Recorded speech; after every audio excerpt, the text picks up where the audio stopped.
Media Group Station, official home of the Sixers, Flyers, Union, and the best Eagles talk in Philadelphia. 97.5, The Fanatic. It's time now for Cuz Radio. What up, Cuz? Deshaun Jackson gets a block. Are you kidding? Talking with the Cuz. Go Cuz. How you doing? Stairs rips one into the night. Stolen by the doctor. Yes, he's got it. Here he comes. Way rock the baby to sleep and slam dunk. Look, Cuz, don't even try it, okay? Now here's Anthony Gargano. Why don't you get the hell out of here, Cuz?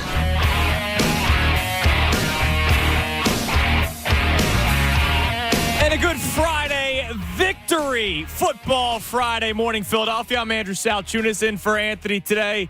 A win is a win again, even though it was actually a little bit more prettier than I think a lot of people are making it out to be. But the Eagles get the win yesterday, and we get to celebrate another victory in the same week. In the same week, we celebrated a win on Monday, even though it was like a somber celebration, but it was a win on Monday. And it was a win again last night. And so now until 2 o'clock, we get to talk about another win.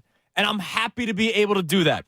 It was a tale of two halves for some people. It was a tale of two quarters for some people, first and the second quarter. And then you saw what DeAndre Swift could do. It was a tale of 2 weeks, right? Even though it was within 1 week where I go, yeah, how did you not know that this guy could do the stuff that he did? It was a strange game.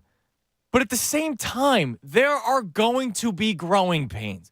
I know that our expectations are sky high this year.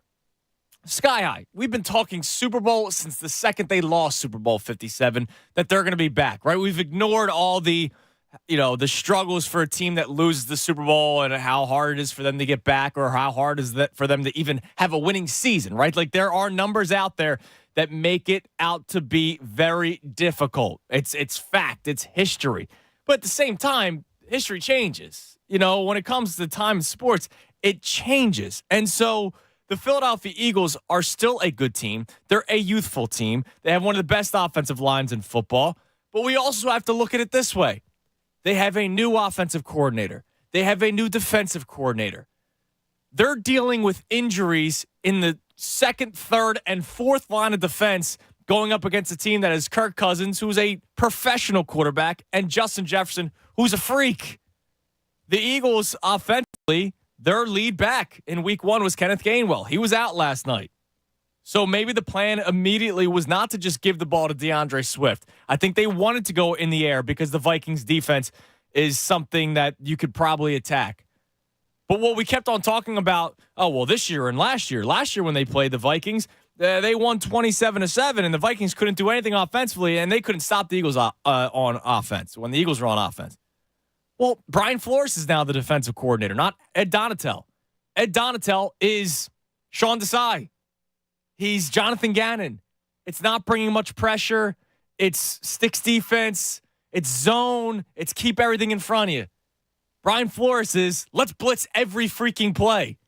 Let's be honest. Brian Flores would be loved here in Philadelphia. If he was the defensive coordinator for the Eagles, we would love him because he brings so much pressure play in and play out.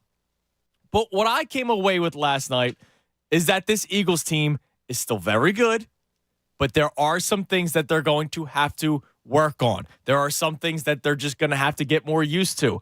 And everybody talked about how, look, week 1, they didn't play in the preseason. Well, week 2 was only 4 days later. It was not going to be an easy game last night. That's why during the pregame show, and if you heard me yesterday with Connor, I said that it was going to be a close game, but a high-scoring affair. Because I think that Vikings offense can put up points. I think the Eagles could put up points against that team, but there's still things that both sides of the ball need to work on. I didn't think there was going to be a blowout last night. The Eagles did not cover. For those of you who care about that kind of stuff, winning 34-28. But they get the win. And so I'm coming into today's show on a Football Friday. And, of course, Football Fridays on the Fanatic, presented by Pumpman Philly for 24/7 emergency repair or pump replacement. Count on Pumpman Philly, the guys that know to fix your flow. I'm coming in today with a good attitude. As we go through the show, I will talk about some of the things I did not like last night. As we go through the show, we will discuss about A.J. Brown and what went on the sidelines. But what I wanted to open the show with is that the Eagles won last night and that the Eagles worked on things mid-game. It was a tale of two halves for Jalen Hurts. Jalen Hurts looked awful in the first half, right? He looked awful. He couldn't really find anything downfield. That interception was what we saw 2 years ago from Jalen Hurts, where it was one read, and he locked his eyes on Devontae Smith the entire time and threw it into double coverage, and it got picked off.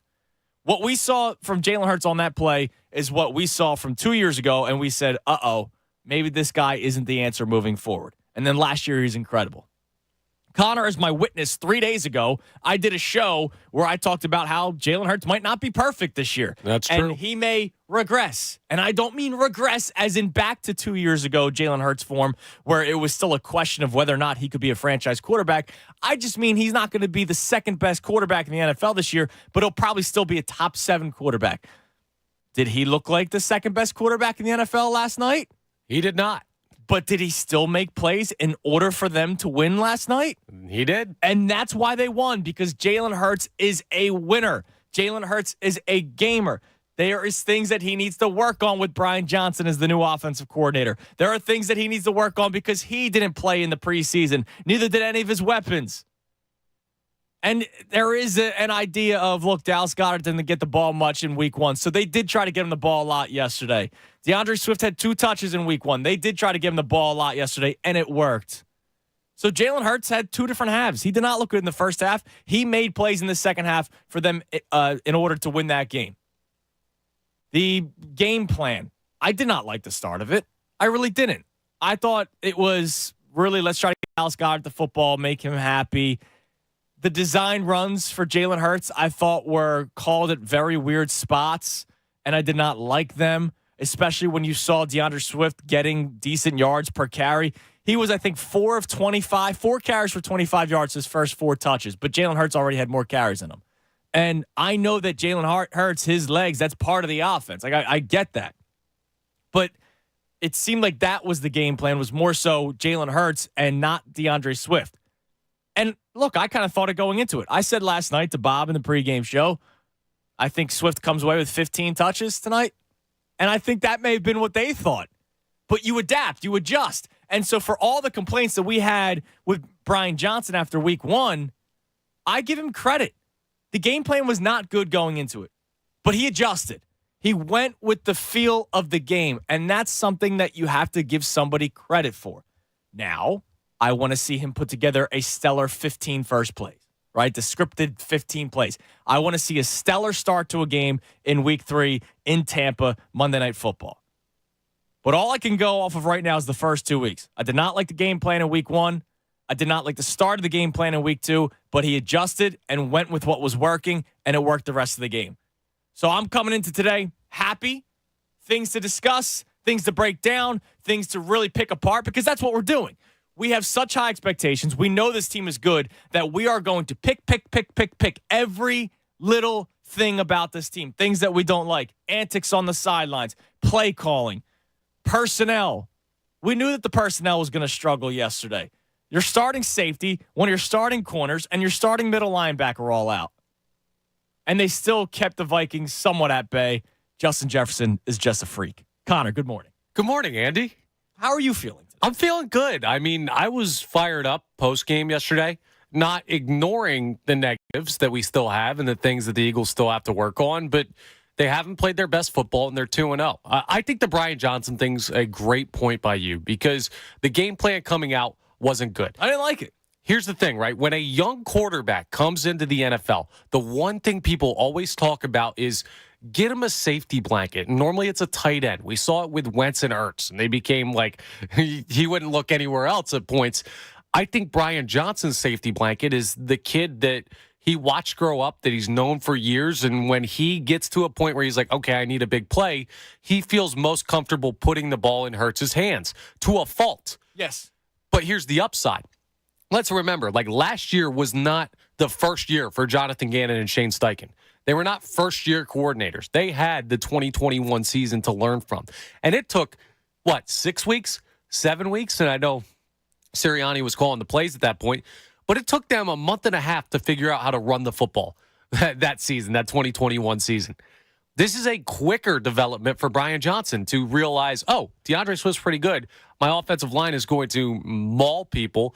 Let's take them out. So, yeah, the adjustments are good. And we got to remember, every young coordinator goes through this period of figuring out exactly how they want to run an offense, a defense, handle their personnel, what have you. I thought it was a little bit of growth shown by Brian Johnson. Now we need to see more with the longer week going into Tampa Bay. And think about it. Through 2 weeks now, you faced two aggressive defenses. Yes. With Bill Belichick and Brian Flores. And here's the deal. That could be something that teams look at.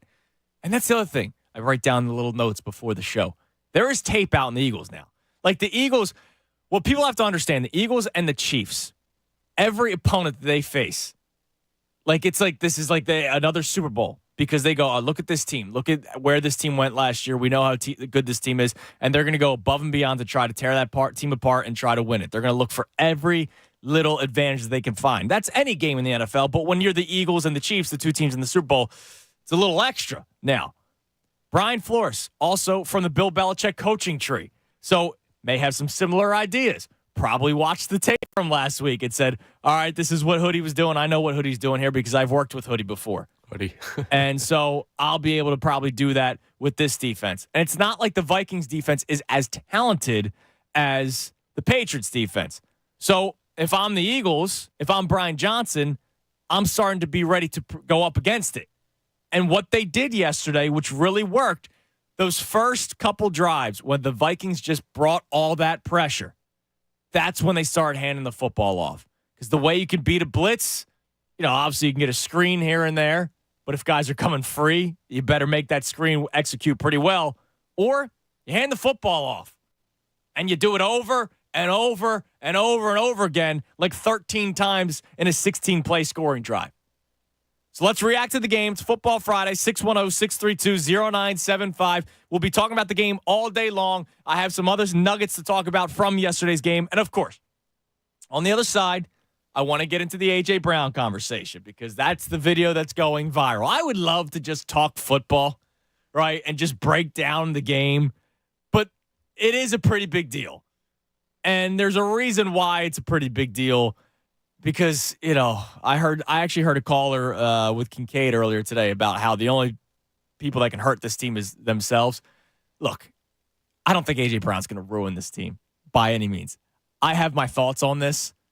He does need to pipe down a little bit, but I'll explain. Look, I'm not going to make you think whatever I'm trying to say now. I'll explain it all coming up next. 610-632-0975. We're talking about the 2-0 Eagles as they're now going to get set to take on the Tampa Bay Buccaneers and hopefully be the 3-0 Eagles next Monday night. This NFL season, get incredible offers from FanDuel in partnership with Valley Forge, America's #1 sports book. New customers can bet $5 and get $200 in bonus bets guaranteed. And all customers who bet $5 will get $100 off NFL Sunday Ticket from YouTube and YouTube TV. Now's the time to join FanDuel. The app is super easy to use, and you can bet on everything from spreads to player props and a whole lot more. You just got to visit FanDuel.com/Fanatic and kick off the NFL season with these offers that you do not want to miss. We'll be doing our pick segment later on in the show, probably around 1:30. And last week, I took 2 dogs that didn't hit. I see 2 dogs again this week that I want to go with. Uh-oh. So we'll discuss that later on as well. FanDuel, the official partner of the NFL. You got to be 21 plus, President PA, first online real money wager only. $10 first deposit required. Bonus issued as non-withdrawable bonus bets that expire 7 days after receipt. Restrictions apply. See terms at FanDuel.com/sportsbook. Gambling problem, call 1-800-GAMBLER. NFL Sunday ticket offer ends September 18th, 2023. No refunds, terms, and embargoes apply. $100 off NFL Sunday ticket. Now YouTube TV. YouTube TV base plan required to watch YouTube TV. Redemption requires a Google account and current form of payment. Commercial use excluded. Subscription renews. Cancel anytime. Fanatic Sports Update. The Birds move to 2-0. I'm Connor Thomas. This update is brought to you by the Crohn's and Colitis Foundation. The Crohn's and Colitis Foundation has been at the forefront of inflammatory bowel disease research and care for over 50 years. Learn more about research, education, and support at Crohn'sColitisFoundation.org. Yes, the Birds moved to 2-0 last night with a 34-28 win over the Minnesota Vikings. The deep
1021, 97.5 The Fanatic. I'm Andrew Salchunas. 10 o'clock hour is brought to us by Window Nation. Take advantage of Window Nation's 50% off sale on all style windows. Plus, make no down payment with no payments and no interest for 12 full months.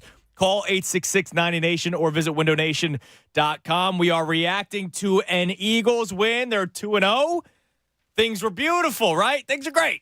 We come into another day in the same week where we get to react to an Eagles win when they beat the Vikings last night 34-28. Jalen Hurts, as I said at the top, tale of two halves. It wasn't great in the first half. I didn't like where he was looking. Obviously, he threw the bad interception. The play design early in the game with him and Brian Johnson, the design runs, I don't think worked very well. But then he played much better in the second half en route to a win. Right? Like, it's not like they were big at halftime. So they end up playing a good second half and they end up winning the game. And for me, that's something to be happy about. The Eagles scored 21 points in the second half. They scored 13 in the first half. So he played better in the second half. And I wasn't expecting him to be perfect coming into the season. DeAndre Swift looked great last night. And we're going to talk more about DeAndre Swift. And, this is just something where I go, what were you missing last week? Now, do I expect him to rush for 175 yards every single week? Of course not. Like, I don't expect him to carry the ball 28 times every single week like he did last night. It's just not sustainable. But this just makes me ask, what the hell were you guys thinking last week that he had one carry and one target? And what did you see in Kenneth Gainwell that made you go, oh, yeah, he's the guy and not DeAndre Swift? I don't get it, man. I don't know what you do you saw. mean? You're Mr. Kenneth Gainwell over there. I like Kenny Gainwell. My stock didn't look too good last night. I feel like he got Wally pipped by a guy who probably should have been starting over him anyway. Yeah, can you be Wally pipped by a guy who may be better? No, that's not exactly. Well, I mean, yeah, that's the origin of the phrase. But still, no, Swift is a very talented running back. I think Kenneth Gainwell is very talented too. But it's hard to argue with what you saw last night. I mean, I don't know off the top of my head what Gainwell had totally in week one, and he went down with the rib injury. But I know it wasn't 175 yards and a touchdown. No. Like, that's a monster performance. That's the most yards by an Eagles running back in a game since the Snow Bowl, since Shady. Wow, how about that? Yeah, Ray Dunn with that stat last night on postgame. It's good work by Ray Dunn. I mean, yeah, that's a heck of a performance, and you got it. I don't know how they didn't get him the ball last week. I mean, they didn't even give it to him. He had two. Basically, the ball went his way twice, a carry and a target. Right. And then yesterday, it's 31 times because he had 3 receptions too, plus the 28 carries. And he looked fantastic. Do I expect that every single week? I don't. 175 yards. Like, that's, it's Derrick Henry, right? Yeah. There's only a few Derrick Henrys out there. And by the way, you're not running the ball 28 times with one back that much anymore in the NFL because of the running back by committee. But that was a good game. And what I want to give Brian Johnson credit to, because I can pick apart the game plan going into it that I didn't like, well, you know what? He adjusted. And that's all that matters to me. Like the Brian Flores thing. I mentioned this at the top. He's from the school of Bill Belichick, and he's not Ed Donatel, who was the defense coordinator for the Vikings last year when the Eagles beat up on the Vikings. You just look back to the previous week. That Brian Flores blitzed 47% of the times against the Buccaneers. Highest in the NFL in week one. 47%. It's damn near half. If you're Brian Johnson and you're game planning for this, are you expecting that 47 to drop to like 20? No. No, you shouldn't. You should go, all right, this is a guy that knows that he lacks talent defensively. He's already an aggressive-minded defensive coordinator. He's probably going to bring similar amount of pressure tonight. So I should be ready for that. And running the football against the blitz sometimes works. And ultimately, he made the adjustment. And it didn't take long. I heard Bob mention it. They only threw the ball 13 times in the first half. Yeah, he figured it out quickly. It's just like the very beginning, you're like, wait, this was your plan of attack?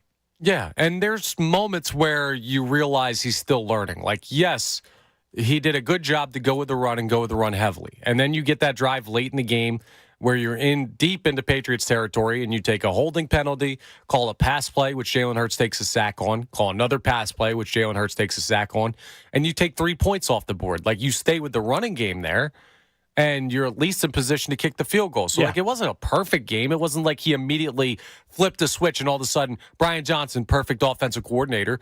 But it's his second week. He made an adjustment from week 1 to week 2 in a short week. He made an adjustment from week 2 to week 2 second half over the course of the game, and they won again. And then clearly the 2 shots downfield to Avante Smith were called at the right time. And how about the 2 shots to A.J. Brown in the end zone were called at the right time? Absolutely. One that probably should have been a touchdown if it wasn't for P.I. Well, both. The holding on, was it Penny or was Swift? Look, technically a hold, but it's almost like the Super Bowl last year. I can get them calling that one. Yeah, I get it, but it wasn't something crazy. But anyways, it was called at the right time. He was open downfield. Yes. It was called at the right time. So 2 times, A.J. Brown had a shot at scoring. 1, the points came off the board because of the penalty. And then the second time probably would have been a touchdown had he not been held by the cornerback that they just didn't call a penalty on. So there were parts of the game where he did call for a shot downfield that were, like, I would say 4 for 4, right? The 2 Swift receptions and then the 2 Brown would-be touchdowns. Yeah. Right? But like they were called, well, one was called back and one was a non-penalty for some reason. But for the most part, I go, okay. Kudos to Brian Johnson for making adjustments in game. Now, speaking of A.J. Brown. So the cameras caught A.J. Brown on the sideline last night. Let me first say, this is not the first time that somebody was caught on the sideline upset with something, right? And let me say that A.J. Brown getting into it with Jalen Hurts is nowhere near like Odell Beckham Jr. kicking the field goal post. You remember the field goal net? Oh, yeah. And then he proposed to it like later. He's a crazy person. Big differences here, okay? A.J. Brown is a fierce competitor. If you remember, the last time we saw him angry on the sideline was the NFC divisional round when they destroyed the Giants. And he was angry because they took him out of the game. He tweaked his ankle or something. Something happened against the Giants where he tweaked his ankle. He could have kept on playing, but they were up 20 points. The Giants offense wasn't doing anything. So they basically put him on ice, and he did not like that. And then he spoke after the game, and he said, you know, if I was targeted 100 times, I'd want to be targeted 101 times, right? Like, the guy's a competitor, and when you're in the middle of a game, your emotions are going crazy, and he also thinks that he can help the team win, right? We talked about last week, Dallas Goedert should not have only 1 target. I can make the case that A.J. Brown should never have only 4 receptions. Right. But I'll now say this. AJ, yo, dude. DeAndre Swift carried the ball 28 times for 175 yards. That's 6.2 yards per carry. Boston Scott, before leaving the game with the concussion, 5 carries, 40 yards. That's 8 yards per carry. Devontae Smith also only had 4 catches last night. He had 131 yards. You had 29. The interception that Jalen Hurts threw, A.J. Brown looked like he was open downfield, so maybe he was still upset about that. But that was 2 quarters prior. So A.J. Brown freaking out at Jalen Hurts, there may have been something that we didn't see. I'm sure when the All-22 comes out, maybe he was open on a play, and Jalen didn't throw it his way. And maybe that made him upset or something. But you got to understand, A.J., you're winning. The ground game's working today. So, yeah, there's limited amount of throws. But, I mean, Jalen Hurts only threw the ball 23 times yesterday. So there's limited amount of throws. You're trying to get Dallas Goedert involved because Dallas Goedert was not involved at all last week. He had 6 catches yesterday, even though it was for only 22 yards. I'm cool with him getting really into it. I am. But he does also have to understand there's a time and place, man. Yeah. If you're down 3 scores or if you're down a score and he hasn't been looking your way enough, that's one thing. At that point of the game, too, they were driving the football, and they had a comfortable lead at that moment. Right.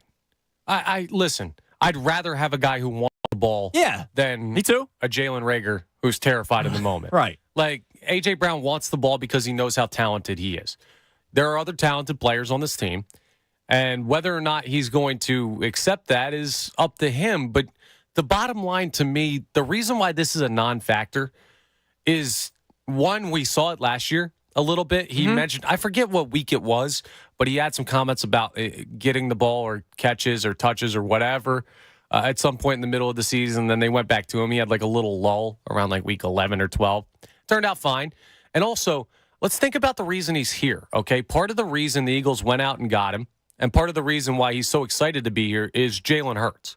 Like he said, when Jalen Hurts was in the midst of working on this new contract that he got this offseason, I'm going to go wherever Jalen Hurts goes. And say he wants to play for the Eagles. He wants to play with Jalen Hurts. Yeah. And that's who he was having the conversation with. Yeah, clearly they have a relationship, and they can probably talk to each other a certain way. Yeah, and Hurts isn't 5. Okay, Right. I think we see this and we think, you saw him saying, I got you. And what happened? He went to him twice in the end zone.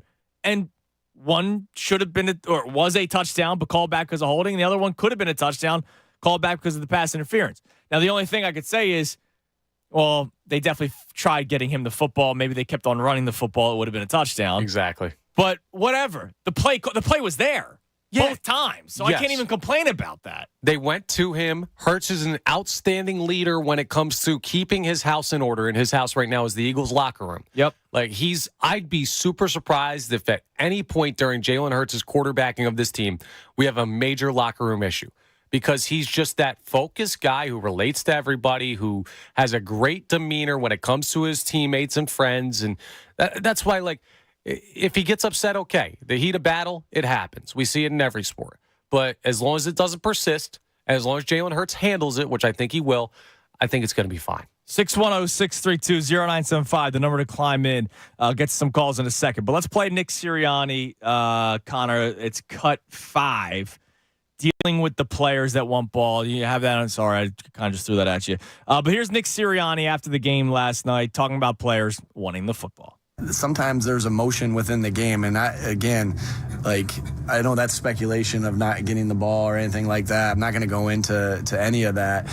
But I know that I guess what I'm saying is, I've lived this, there's going to be ups and there's going to be downs through the season. And it's about, stepping in tomorrow and, getting better from this tape. And, I do know this about this team. They genuinely like being around each other, and they genuinely, one of their greatest motivation is not wanting to let each other down. And so, they want to make plays for each other. They want to do the right thing for each other. And I got no doubt that we'll be in a good spot tomorrow moving forward. And you'll hear from some of the other players that talked about it last night because it was obviously asked with everybody in the locker room. I did not see A.J. Brown make any comments about it. But, look, it's going to happen. And I'm pretty sure A.J. Brown's going to have 8 catches next week for 100-plus yards against Tampa Bay. I do want to talk about that later on the show, though, like kind of forcing the ball around. Because Nick Sirianni said something earlier in the week that A.J. Brown also has to understand. We'll talk about that later. But let's go to the phone, 610-632-0975. Bob in Minnesota wants to talk about A.J. Brown. Bob, you're on the Fanatic. Hey, how you doing? Can you hear me? Yeah, I got you loud and clear, Bob. Hey, how you doing? So I'm out in Minnesota. My coworkers are hating me this morning. Good. Good. So my thing with the A.J. Brown thing is just this. You touched on it. They're good friends. They're best friends. Jalen literally said it after the game. They asked him about it. He said, man, we're best friends. Yeah. When you have best friends, I'm sure you talk to your best friend, sometimes a little bit reckless, but you can do that. You can do that when you have that relationship. I'm not going to go up to some stranger on the street and say it because I might get shot. But if I'm doing it to one of my best friends or even if it's my wife, right? Like we may have a heated conversation because we love each other. And so that's a little different. Yes, and I'm trying to, and it's irritating me that it's making national news. Because it's like these two dudes, it's no quarrel. This is not Stephon Diggs and Josh Allen thing. This is not that. This is right. They're mutual friends. They got respect for each other. But you know how it is with the national media. Everybody balling. I want to ball too. Exactly. And you know how the national media is, right? They'll take things out of context and try to make it a story. And that's why I brought up the divisional round of the playoffs last year. A.J. Brown was caught on the sideline during the playoffs last year against the Giants, very angry. And people were like, oh, my God, how could he be angry? They're winning. They're about to move on to the NFC Championship game. They told him that they basically pulled him from the game because he tweaked his ankle, but he wanted to keep on playing, so he got angry about it. I appreciate that kind of passion. Yeah. Yes. You need those type of players. And I agree with you on the play calling. I actually do think he's getting a little bit better. He's going to settle in a little bit more, and hopefully he'll get better, you know. But it did look like he settled down a little bit, started realizing what's going on, and started changing the plays up, the play calling. I couldn't understand why Swift didn't get any carries, that's especially since he's on my fantasy football team. But that's another story. But Can I ask you something? Did you play him last night? I did play him last night. Because I did not. I didn't play him last night, Bob. I had Smith and Swift. Oh, good for you. That's a good night, Bob. Appreciate the call, man. Enjoy yourself in Minnesota with all those cockroaches out there. I did not play him. Uh-oh. And I have Jalen Hurts, though, so, like, on the same team. So I had a pretty good start with Hurts. He put up 25 points or whatever. But, dude, it was one of those, like, oh, man. Talk me through the thought process of not putting him. Like, you know that Gainwell's not playing. I didn't think he'd have 28 carries for 175 yards. But you thought he'd be the main usage back, right? Did you just think it was going to be I thought he'd have like heavy? and I thought he'd have like 15 touches. It could have been carries, and plus they were still going to work in Boston Scott. I thought maybe they'd work in Penny a little bit. Hurts was going to run the ball, which in the beginning of the game, he was. That's what it looked like. The way the game started, that's kind of exactly how I expected it to go in terms of play calling. I just didn't think it was going to go as poorly as it did until they made the adjustment. Nobody cares about your fantasy football team, but I do have Saquon, Kenneth Walker, and those are my two backs I'm playing. So, it must be nice. Congratulations. So, I have a decent, whatever. I have other backs. You know what I'm saying? Wow, all right. Captain Backs over there. So, A.J. Brown, look, we'll be talking about it all day. We'll be talking about it, I'm sure, all weekend, and we'll be talking about it all leading up to next week when I'm doing pregame live from Tampa, leading up to Eagles-Bucks. We'll be focusing on A.J. Brown. We have a big game tonight, blah, blah. All I know is he's a competitor. He does have to realize spot, right? Like, if Connor and I have a great show, but you said something dumb at 10:30. Yeah, I do that all the time. Which is 9 minutes ago. You say something dumb, but we had a great show. And we break at 1:21. And I come in there and I start freaking out. Like, it's no. Yeah. Why would you do it? Like, why would I do that? Right? That one mishap, it's like he's got to realize that. And of course, it now leads to, I don't want to say distraction, but now the locker room's all asked about it. It's a nothing story after today. I'm sure Sirianni will be asked about it again today. Brian Johnson will probably be asked about it. It would be Saturday when he has his press conference. They'll probably be asked about it again, especially Brian Johnson will be the first time they have a chance to talk to him. Did you hear Sirianni's answer last night, post-game, when he was asked about it? Which one? Because Tim McManus asked him about the conversation. Yeah. And Sirianni's first one was, I wasn't there. I wasn't there. And then it was like, well, we saw you. TV caught you. How you get caught in 4K? See, here's Sirianni's problem. He has to know that the camera's always on. Yes. And that goes back to the Derek Barnett, it's always him thing. And that, even though he's not wrong with the Barnett situation, he probably had to have sat Derek Barnett down in a meeting and probably apologized, right? Even though he's not wrong, he probably had to apologize. He's got to realize that the camera's always on him, dude. Yeah, but he's like a wild animal, dude. He gets so emotional during the games. Maybe he just doesn't even realize it. Yeah. You're right. 610-632-0975, the number to climb in. Coming up at 11 o'clock, as we do every single day, we'll do the vault, but a little bit different. It's a day after vault, day after an Eagles game vault, so it's going to be all Eagles highlights, but we're also going to mix in some of the press conference sound, talking about specific plays, talking about specific moments, so we're going to work that in as well. Let me sneak in Jack and Glenside. Jack, what's going on, man? Yo, I called in yesterday, giving some prop bets. I was talking about going to like Xfinity with the whole, and you had there's the concert going on. Yeah. So I didn't end up going to that. I went to Xfinity, so we got in early. But the two friends, it looked like it was kind of just like a money grab, like it was over in a flash. But I kind of just want to talk about overall, like, concern with the Eagles. I guess that people are, like, not super enthused with, how Jalen's playing, how the offense is. But, like, if you look at the whole entire league and even the teams that have, quote unquote, great quarterbacks, I don't think any team scares me. So, like, looking back at the Eagles, 2 weeks in, I think we're only going to make progress, like, as the season goes along. And like I said, like, you see Josh Allen play pretty crappy. Joe Burrow played pretty crappy. Yeah. Lamar Jackson. So if you kind of, like, take it from that view, I think it's just kind of like anyone's ball game this year. And I think we have the most talented roster. So it's just a matter of, if we think the coach. And look, you also mentioned Joe Burrow and Josh Allen. They're both in the AFC. You look in the NFC, it's Eagles, Niners, and Cowboys, right? Mm-hmm. And it's going to come down to those three teams. We all know that Dak Prescott has, his moments, good and awful. And it is still Brock Purdy. I know Brock Purdy had a very good week last week against Pittsburgh, but we saw what the Eagles did to them last year in the NFC Championship game. I can't just ignore that. Yeah, I think their defense probably is the most concerning, the 49ers. Absolutely. But you know what? We don't have to worry about that till week 13, man. Yeah, and then one last thing. I felt like an idiot because I put in prop bet for DeAndre Swift to score a touchdown and Eagles to win, and I cashed out with 10 minutes left because I figured there was no way they were scoring again. Oh, and then he scored the touchdown late. Oh, Jack, that sucks, man. That's rough. I appreciate the call, man. I'm glad you at least enjoyed yourself watching the game yesterday. That's rough, the early cash out. Now you made money. It's better than not cashing out on like a relatively sure thing. We don't know if he made money. The bet could have been $10 and the cash out could have been $5. That's a great point. Come on, Connor. That's on me. Hand up. You're talking to a vet here. I don't ever cash out, bro. I ride and die. Ride and die. Bets. Good for you. 610-632-0975. More calls coming up. We got the vault as well, which will have some highlights and some sound from the press conferences.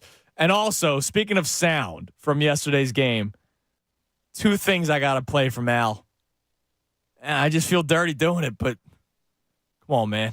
I'm Andrew Salchunas right here on 97.5 The Fanatic. Let's talk about Meineke. Meineke, they got you covered. They got semi-synthetic oil changes starting at $29.95 and full synthetic oil changes starting at $59.95. Which is great because I go full synthetic with my car, so it's nice to see that kind of a deal.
Up in 7 minutes, a game day after game day. Vault. There it is. There it is. Thank you. Where we go through some of the highlights and we go through some of the sound from the press conferences that, work with the highlights. So Connor put that together before the show today, which I appreciate. Real quick shout out to Mark Miller. What's Twitter, up, Mark? who accidentally placed DeAndre Swift to score a touchdown twice. Not like 2 touchdowns. He accidentally made the bet twice.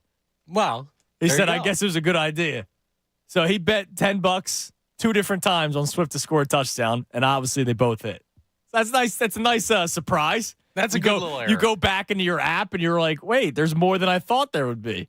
And it's because it hit twice, technically. Yeah, love that. I'm very happy for him. We're going to get to Austin and Philly in a second. But before we do that, I got to play 2 clips from last night's broadcast. And if you were listening yesterday, I try to be as respectful as possible. Al Michaels was awful last year. I can't blame him. The game sucked on Thursday Night Football last year. But then he was awful during that playoff game. Remember when the Jags came back? They were down like 30 and they won? Right. On a game-winning field goal? And just no emotion. His call was like, kick is up and it's good. I'm like, dude, you just watched an incredible. I know Gus Johnson gets, crapped on because he's always so excited. You wish he was calling the game at that moment. Anyways, I still feel a certain type of way about the Super Bowl 52. He clearly had the Patriots. So then there's last night. And they're coming out of commercial break, and this is a quick clip. And this is what Al Michaels had to say. I wonder if you missed it. Veterans Stadium in Philadelphia, start of the third quarter. Play that one more time for me, Connor. Veterans Stadium in Philadelphia, start of the third quarter. Now, what is that? Is that, I don't want to be like, he's losing it, but is that at that? Or is it he's just totally disinterested? Well, no, it's honestly, I think it's just an honest mistake. Veteran Stadium was Bro, it's was been open. 19 years. No, it's been 19 years, and the Eagles in 19 years have been on primetime a lot. Come on, dude. Think about all the years that they've been on primetime at Lincoln Financial Field. So you can't give me force a habit from something 20 years ago. Veteran Stadium, there are kids driving around with driver's licenses that were not alive when the vet got blown up. Yeah. And he's going Veterans Stadium. I'm like, come on, dude. And again, I'm trying to be respectful because the guy's a freaking legend. And Yeah, of course. I'm in the industry. I don't do play-by-play, but you get what I'm saying. So I try to show my respect, but you can't give me Veterans Stadium, something that closed 20 years ago. And then this is, that one. All right, fine. This one, he's completely not paying attention to the game. Let's see what he does here. As he goes empty, forget about it. It's just going to pad the stats for the first half. So they wind up with 133 rushing yards. And they take another timeout. Now they may bring Elliott in for a long field goal. He had no idea they had another timeout. Just no clue. And come on, dude. That's, as a guy sitting on his couch, I take game notes just to have some thoughts on the side, the next day during the show. I like to do, if it's a 2-minute drill. All right, how many timeouts left? 3. Okay. 2 timeouts left with 1:22 left. 1 timeout. You're doing play-by-play. It's all right in front of you. Yeah, you're calling the game. He's not paying attention. He must have been bored because they were just run. But he had no idea that they still had 1 timeout. It's not like it's the NBA where you get 14 timeouts a second. There are 3 timeouts. It's very easy to keep track of them. Just don't forget how many timeouts they are when you're calling a national game. I'm just like, oh, come on, man. And then, people talk about it's not really a great back and forth with him and Herbie. Al doesn't look interested when Herbie talks. No. Dude, when they show the 2 of them, and they're not showing the play on the field, and Herbstreit's talking, Al's he's just looking around. He's not even paying attention. He's calling the place the vet. Yeah, that's that partnership is not long for this world. Like, look, I get, obviously the game was not on Amazon last week. If he accidentally started to say Arrowhead and then it was like, sorry, Lincoln Financial Field because he was just at Arrowhead. Right, that's one thing. I'd still probably rip him for it. You missed it by 2 decades, my guy. Oh, God. All right, we got the Vault come up in 2 minutes. Let's go to Austin and Philly. Austin, you're on the Fanatic. Hey, I just wanted to talk about the game last night. I feel like everybody wanted to freak out about the play calling and stuff, but it's only been 2 games, and we've won both of them. There's a lot of football left, and it's part of the season to adjust, isn't it? Yeah, it is. Now, look, I did not like the game plan going into it, but then he adapted and started running the ball over and over again, and that's what you do. That's what that's what coordinators are supposed to do. How it goes. Yeah, so I think Brian Johnson ended up having a good game. Jalen Hurts had a good second half. DeAndre Swift's obviously a beast, and you just got to keep on, growing from this. Yeah, I agree. If you got on Twitter last night, everybody was acting like the world was ending. Take a breath, guys. We won the game. It wasn't perfect, but how often do NFL teams play perfectly? I will take a win however we get one. Yeah, and now you have, and by the way, I made this point earlier. We all talked about the lack of, they don't play in the preseason anymore, and you have 2 new coordinators. Well, it's a pretty tough start to play against Bill Belichick week 1 and then play again 4 days later. You play a short rest. I'm expecting now, but I'll say this, Austin. I'm expecting a much cleaner week 3 because now you have the extra time until Monday night in Tampa. Yes, that'll be a big, big example. If we play a lot differently in week 3, that's going to be a huge eye-opening experience. So how about you and I revisit this conversation, next Tuesday or 2 Tuesdays from now, all right? All right, sounds good. Thanks for the call, Austin. It's 11 o'clock. Time now for the Vault.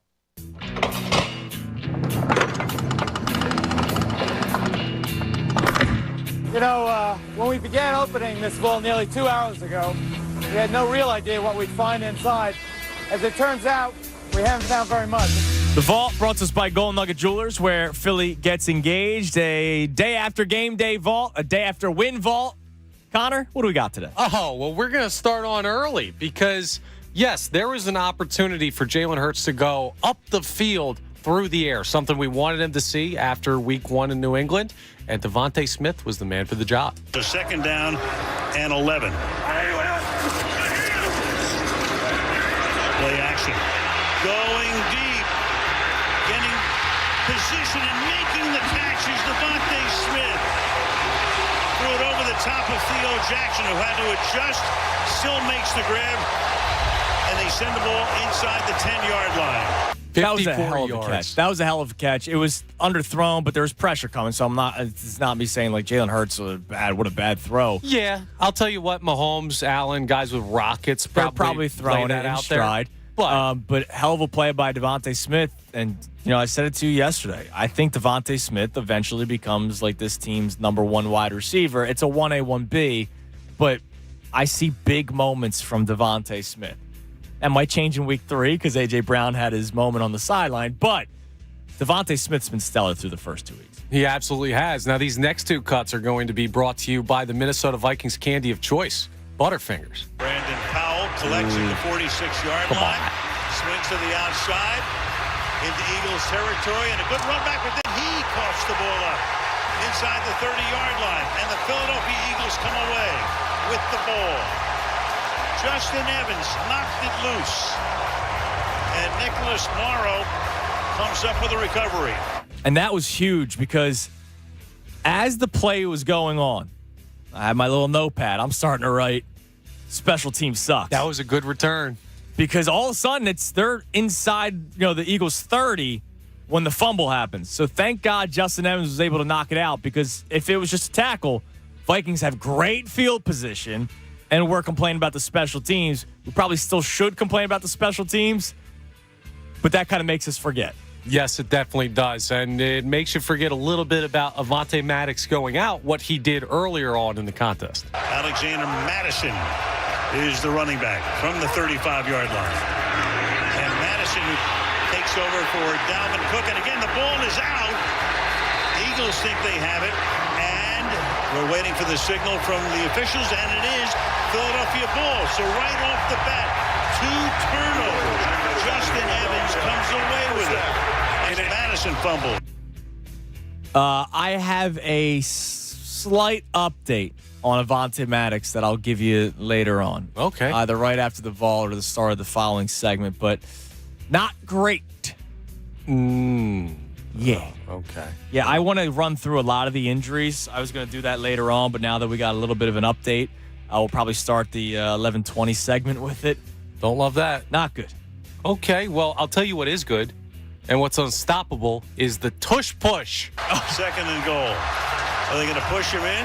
They're lined up to do that. Yep. In there. Touchdown. They've run that play a few times, haven't they? I think you got to go back to your earlier days on Monday Night Football. The last time you saw a drive like that. So I saw Pat tweeting, like, give the ball to Swift to award him. No. And I said, well, I have Jalen Hurts on my fantasy team, so keep it up. I saw a tweet from Tim McManus. Push has now converted 33 of 35 sneaks when pushed by teammates the last 2 seasons, including the playoffs. I mean, that's pretty darn good. It's unstoppable. Keep but, going. I mean, that was just one run of 13 on that play, and here's Nick Sirianni postgame on what it's like to put together a drive like that. Yeah, you go in thinking, hey, they're doing this. And the good thing about us is you're always trying to put the players in the best position to succeed while also doing what you do well. And what we're fortunate enough to be able to do is that we do run the ball well and we do throw the ball well. And we were able to do what, in those scenarios, you're able to do, either one in those scenarios. And so we went in with the notion that we were going to run it a little bit in that set. And we did. And that's a credit to the offensive line and DeAndre, who was getting the bulk of the carries right there. Yeah, I mean, you make adjustments. That's all. They did, and it ends up in a touchdown. And one play that almost ended up in a touchdown that you called probably the biggest play of this game. Let's take a listen to it right here. Cousins hanging in. Cousins deep. And it's pulled in. And the ball comes out, but he is out of bounds as they bury McCauley real quickly. What are you seeing here? Al, it appears to me the ball goes over the pylon, which would put it out of bounds in the end zone. Yeah, a touchback by Justin Jefferson, who came close to scoring, was reaching out to try and find the pylon, fumbles it out of the, pylon part of the end zone. Yeah. A super weird rule, but one that really benefited the Eagles. So here's why I call it probably the biggest play of the game. They're up 14-10 if he scores, right? Yes. 14-10. And then they start the second half with the football. Yeah. Instead, the Eagles have enough time to get down. And, Al Michaels forgot they had 3 timeouts, but they had the 3 timeouts. They get the field goal. They're up 13-7. 6-point lead. They win by 6 points. It was a 10-point swing in a 6-point game. Yeah. That's huge. That's huge. And it's something that probably won't happen again to Justin Jefferson the rest of his career. He just lost it. It wasn't knocked out. He just lost it himself trying to reach for the pylon. It goes out of bounds, it's a touchback, and it's Eagles football, and they had enough time to get down the field and get 3 more points on the board. That, to me, was one of the big, if not the biggest play, one of the biggest plays in the game yesterday. And it was just a freak play. It definitely was. Now, when T.O. once said, get your popcorn ready, I think he meant without butter because, the Vikings still fumbling in the second half. Cousins loses the ball. And it's picked up and down to the 7. Sure you're not a dad? You didn't like that one, Ben? Fletcher Cox. Well, Christian Darrisaw is trying his best to fight through an injury at the left side, and he's going up against Josh Sweat, who's got a lot of speed off the edge. Love great that. force fumble. Yeah, it's great. I mean, having Josh Sweat getting off the edge like that, having Fletcher Cox being a beast through 2 weeks and his opportunities to play, it's a good sign. Absolutely. Now, guess what? We heard about this already. You knew that the guy scored, but he had a great game to this point, and you talked about wanting to reward him. Well, DeAndre Swift, after a strong night, finally found pay dirt. First and goal for Philadelphia. On the ground, Swift. That didn't take long. But not here because I misread the cut. That's all right. Second down. It led to another tush push. The push, the touchdown. Jalen Hurts takes it in. That is almost impossible to stop. You know it's coming and you're not going to stop it. It led to another tush push, and it led to 6 more fantasy points, Connor, for those of us who have Jalen Hurts on their team. And I love the tush push because every time I tweet out how much Jalen Hurts squats and I add a little bit to it each time, Last year we got to 1 quintillion pounds. Oh, okay. Obviously leading through the Super Bowl, but it restarts, new season, so he's up to 1,000. Oh, up to 1,000. Yeah. We'll see how far he goes this year. Okay. All right, let's get a little bit of information on Nick Sirianni and what he felt about what DeAndre Swift showed. He just showed a vision, explosiveness. I thought the offensive line did a phenomenal job of pushing them off the ball right there. And so just really pleased that he protected the ball. Protecting the football is not an easy thing. You saw the opposite of the ends today. We did a great job of taking it away. Would have had another turnover there at the end on defense had we not been offsides. And then our guys did a good job of taking care of it besides that, the interception. And that was a lot of touches too. So again, just not only pleased with how he saw it and how he hit it, but also with how he protected the ball, especially when they're coming after it in situations at the end of the game like that. It's just crazy. He had 1 carry last week. Goes to 28 carries this week for 175 yards. We all kind of thought that he should be the number 1 guy, except for you. And then remember earlier this week, like he was being asked about could he be a lead back because of the Gainwell injury, and of course he said, yeah, of course he. I don't think he expected that though. No, I don't think so. But Jalen Hurts talked post-game about adjusting to what defensive coordinators give you, and the Eagles did a good job of that last night. I think this is the sky's league, and sometimes it is quarterback versus defensive coordinator. All the time it is, and so it's an adjustment. Everybody's going to try and find the best way to attempt to slow us down, and it's about how we respond to that and how we execute. I mean, I think it's all over the tape that what we're capable of.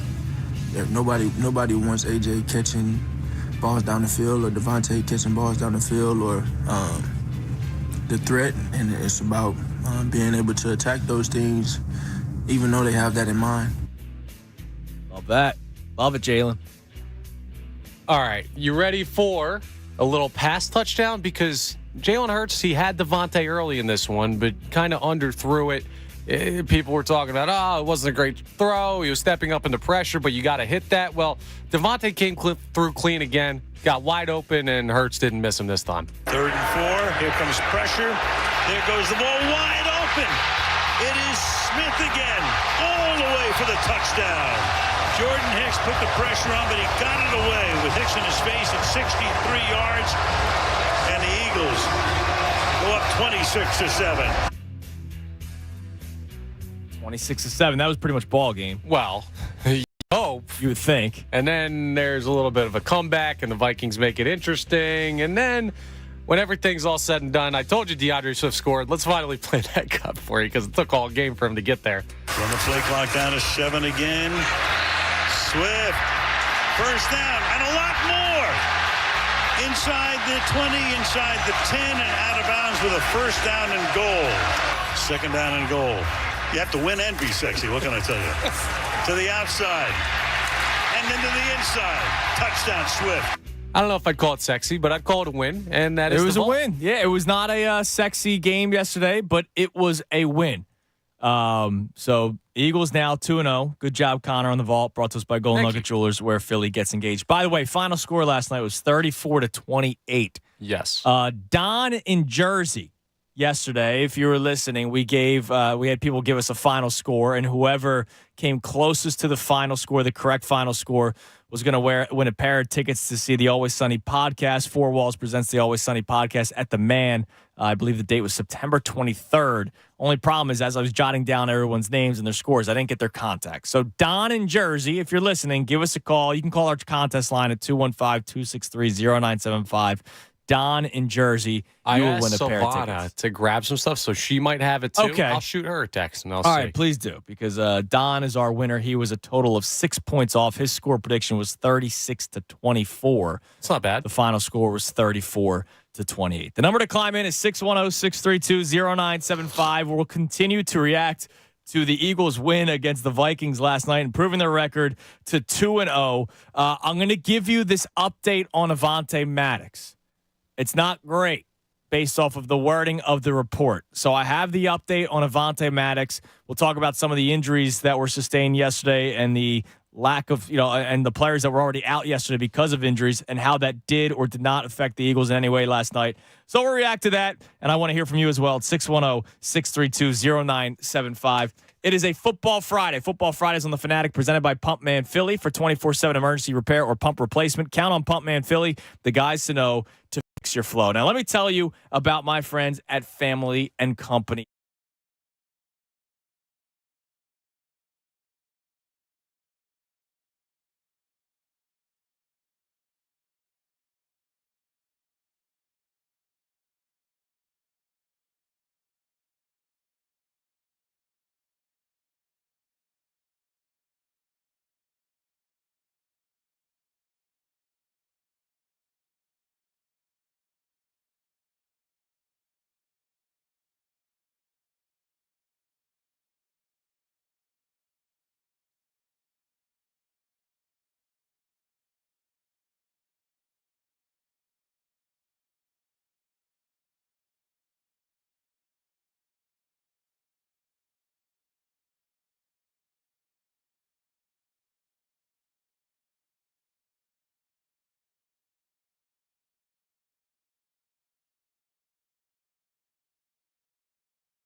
11:21, 97.5, The Fanatic. I'm Andrew Salchunas. 11 o'clock hour brought to you by Golden Nugget Jewelers, where Philly gets engaged.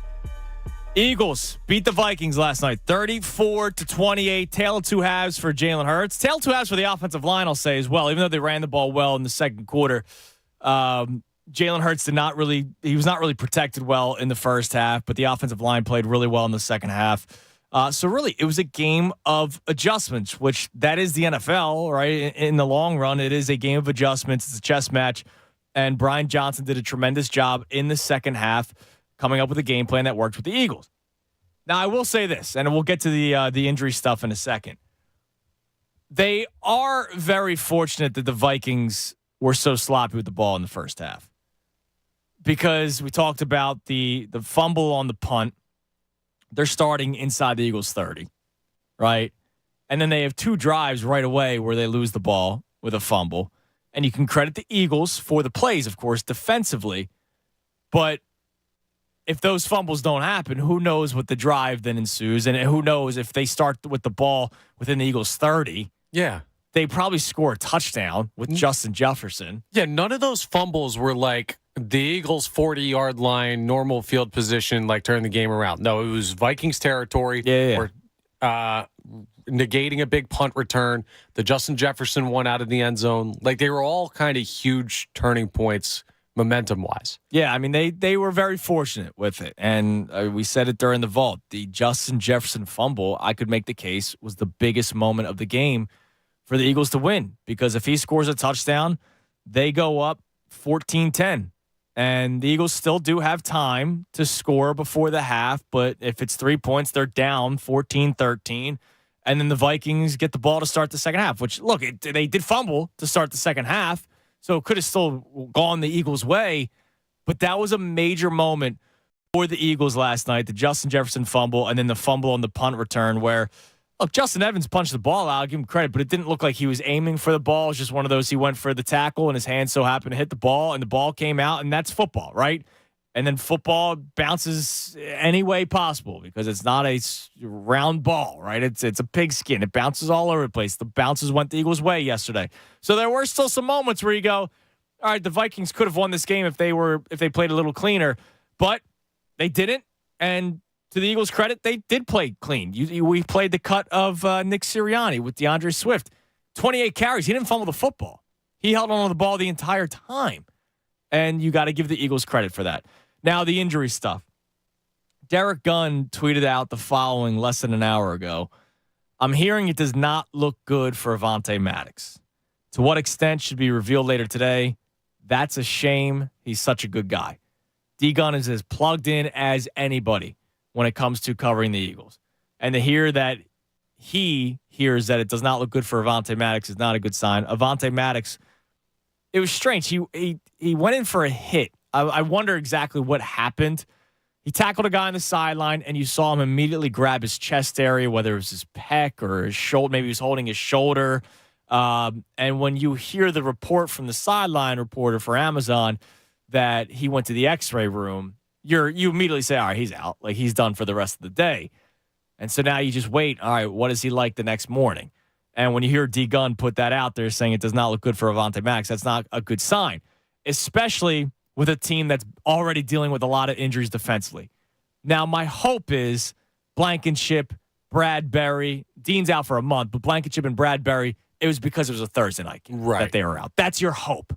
Concussion protocol, it could go 2 more weeks, right? And let's face it, with everything that went on with Tua last year, they might be even more careful this year, the NFL that is.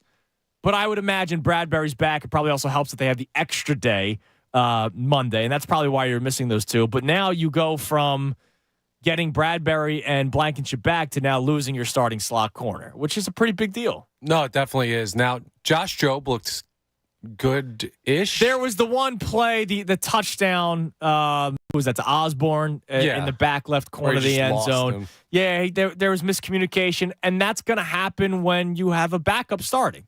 Right, but if Bradbury comes back, if he's ready to go Monday night in Tampa... Jobe's probably your slot corner. There you go, and you've got a guy with starting experience already this year. It's not ideal, but that's the upside of the backups playing and some guys showing you some things. Yeah. Is now as you get healthier, you know what your depth pieces are, and those guys have experience in games. Yeah, and it didn't look like you were really killed last night by the injuries, right? We just said Job was all right. Darius Slay obviously had the toughest task of Justin Jefferson, who had a tremendous game. Did not get in the end zone, though. Bro, there were like 4 passes that I was like, oh, Slay picked that. Yeah. It's just like, nope, not even incomplete. Justin It's just because he's that good. I mean, he ended up having, 175 yards receiving yesterday on 11 receptions? Something I'll pull like up the that, box score right now. So Justin Jefferson yesterday, 11 catches, 159 yards. It was 175 the previous week. This guy's a freak. He's a monster. He's a freak. He's got 300 yards receiving through 2 weeks. And speaking of which, and we're going to get to the phones in a second at 610-632-0975. Did you see the stat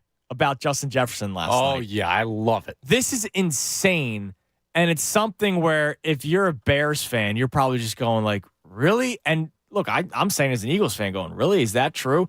So Justin Jefferson with last night's game. Now, this was at the point where he had 7 catches for 93 yards. As I just told you, he finished with 11 for over 150 yards. That means his next 4 catches was, combined for over 60 yards receiving, which is just insane.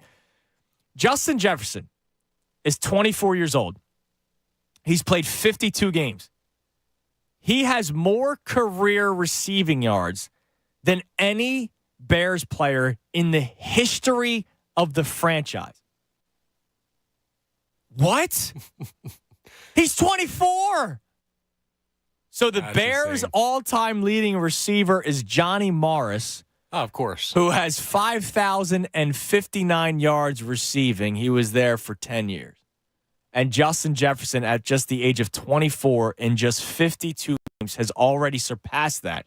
He has more yards than a franchise leader, a franchise career leader. I'll tell you what, that wouldn't be a stat if one thing didn't change.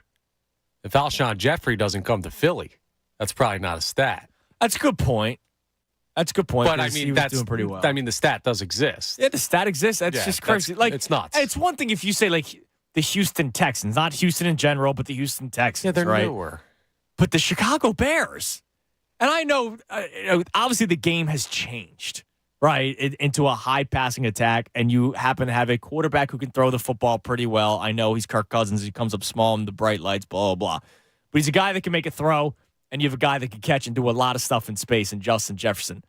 Just insane when I saw that tweet last night. Dan Baxter checks in, and so does Jay Lowe about a similar thing. Dan Baxter says Maddox is hurt every year. The team just is used to it. Jay Lowe checks in. Maddox is a good player when he's available, but he's injured a lot. He's a bit of a China doll at this point. Pass defense depth being sorely tested.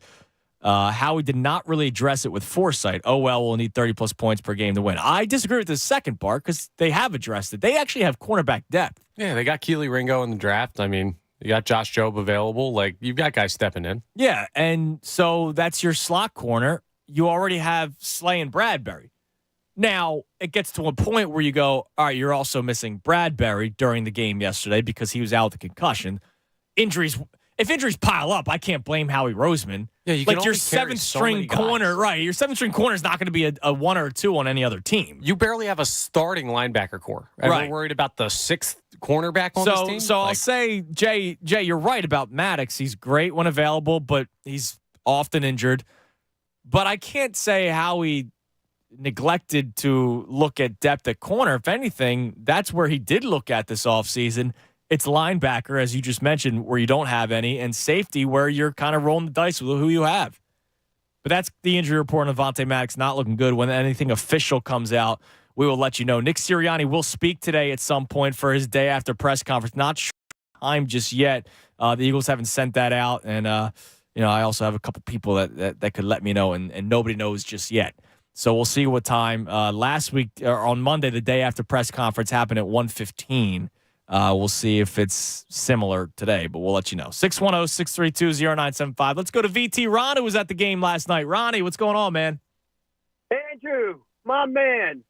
Connor, what's going on, boys? Andrew, first off, I got to tell you, that experience I had last night, getting onto the field, holding the flag. Yeah. Let me tell you something.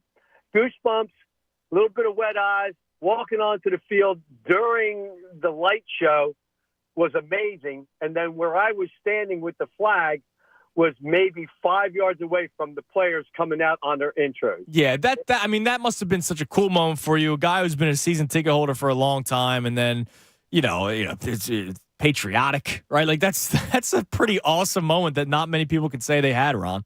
It's a bucket lister, and if I don't ever get to do it again, I got to do it. And I got to do it with one of my buddies, and I got to tell you, Andrew, it was an experience that I'll never forget. Yeah, it's awesome, right? And you tweeted at me yesterday saying that it was still kind of quiet leading up to kickoff. It was. We were there at 2. I think I told you we were going to be there 2:30, 3 o'clock. Yeah, and it didn't really start hopping until maybe 5 when people were getting out of work. And at that point, too, it wasn't like people were wound up, ready to go either. For some reason, and I can't put a finger on it. Maybe it's early in the season or whatever it was. Yeah, it was a little bit quiet, but it grew. Once you got into the stadium was electric. Oh, yeah, I imagine. But the parking lot, yeah, it was a little bit quiet.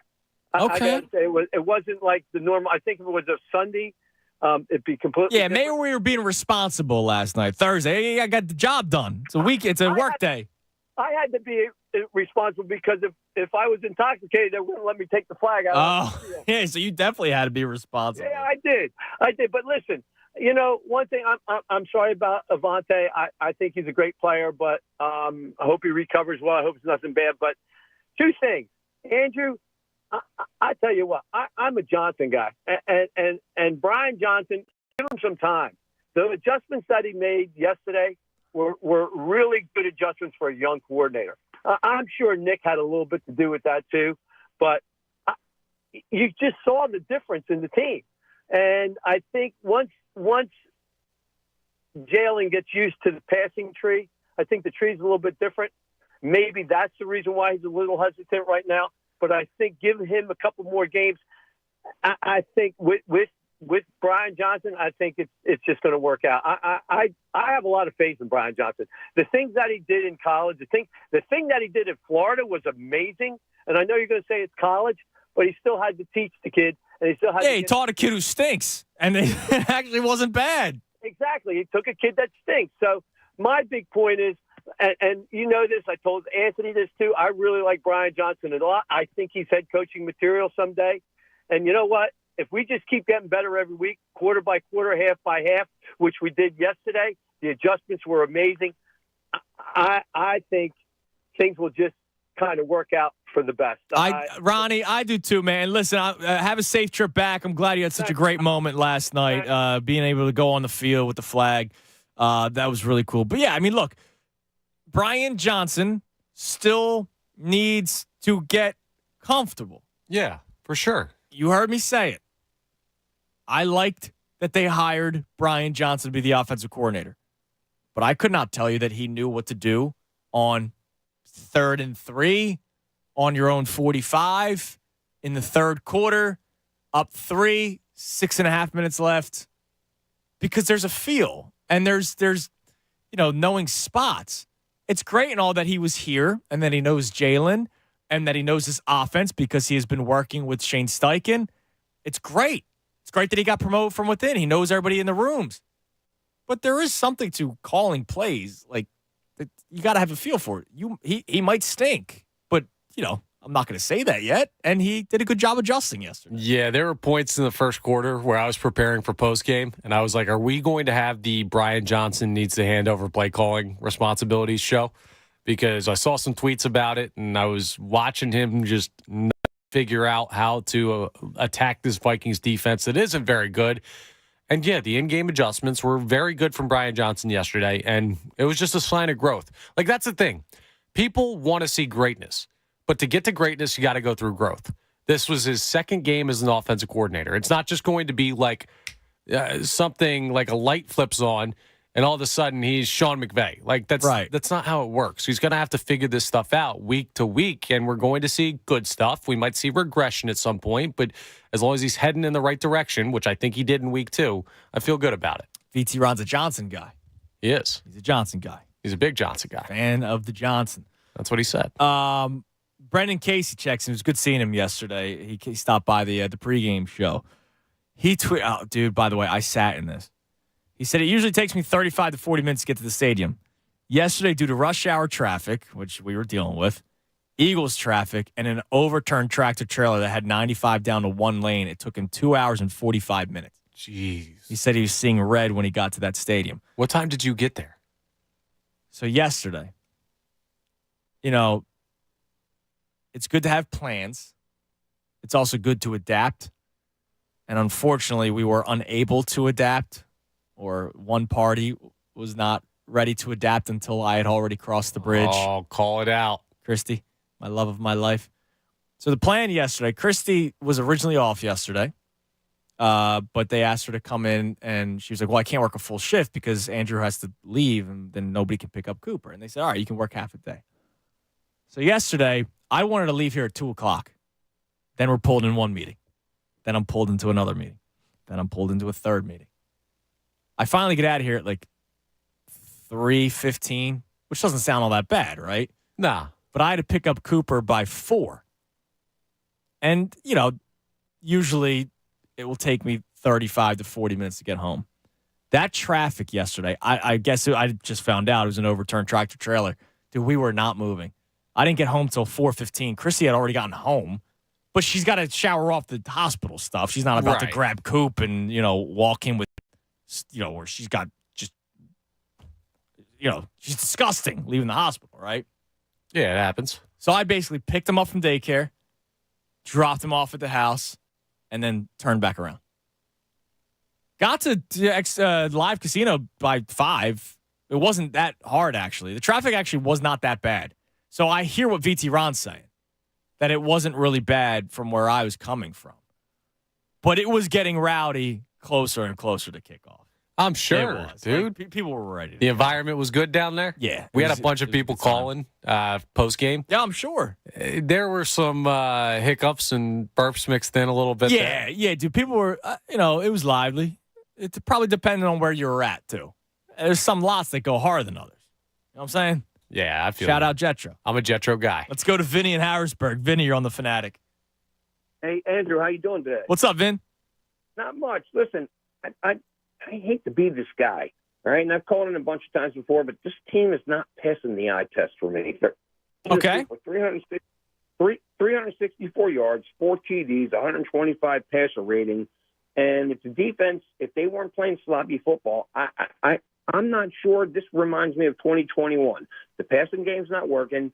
So you know what? Let's do what we do best, and let's run the ball down their throat. I don't think this is a championship formula. And you know what? Avante Maddox is a huge loss, and I understand we have some injuries, but he doesn't look like himself, Jalen, right now. And it concerns me a little bit. Well, and that's why I said earlier this week that I was expecting Jalen Hurts to take a slight step back from last year because he was damn near perfect. And then people got very upset with me that all of a sudden I'm a Jalen Hurts hater. No, I just think he's not going to be as perfect because he was the second best quarterback in the NFL last year. He was the second best player. Quarterback, he didn't get injured. Right, exactly. If he's not hurt those 2 games, he probably wins MVP over Patrick Mahomes.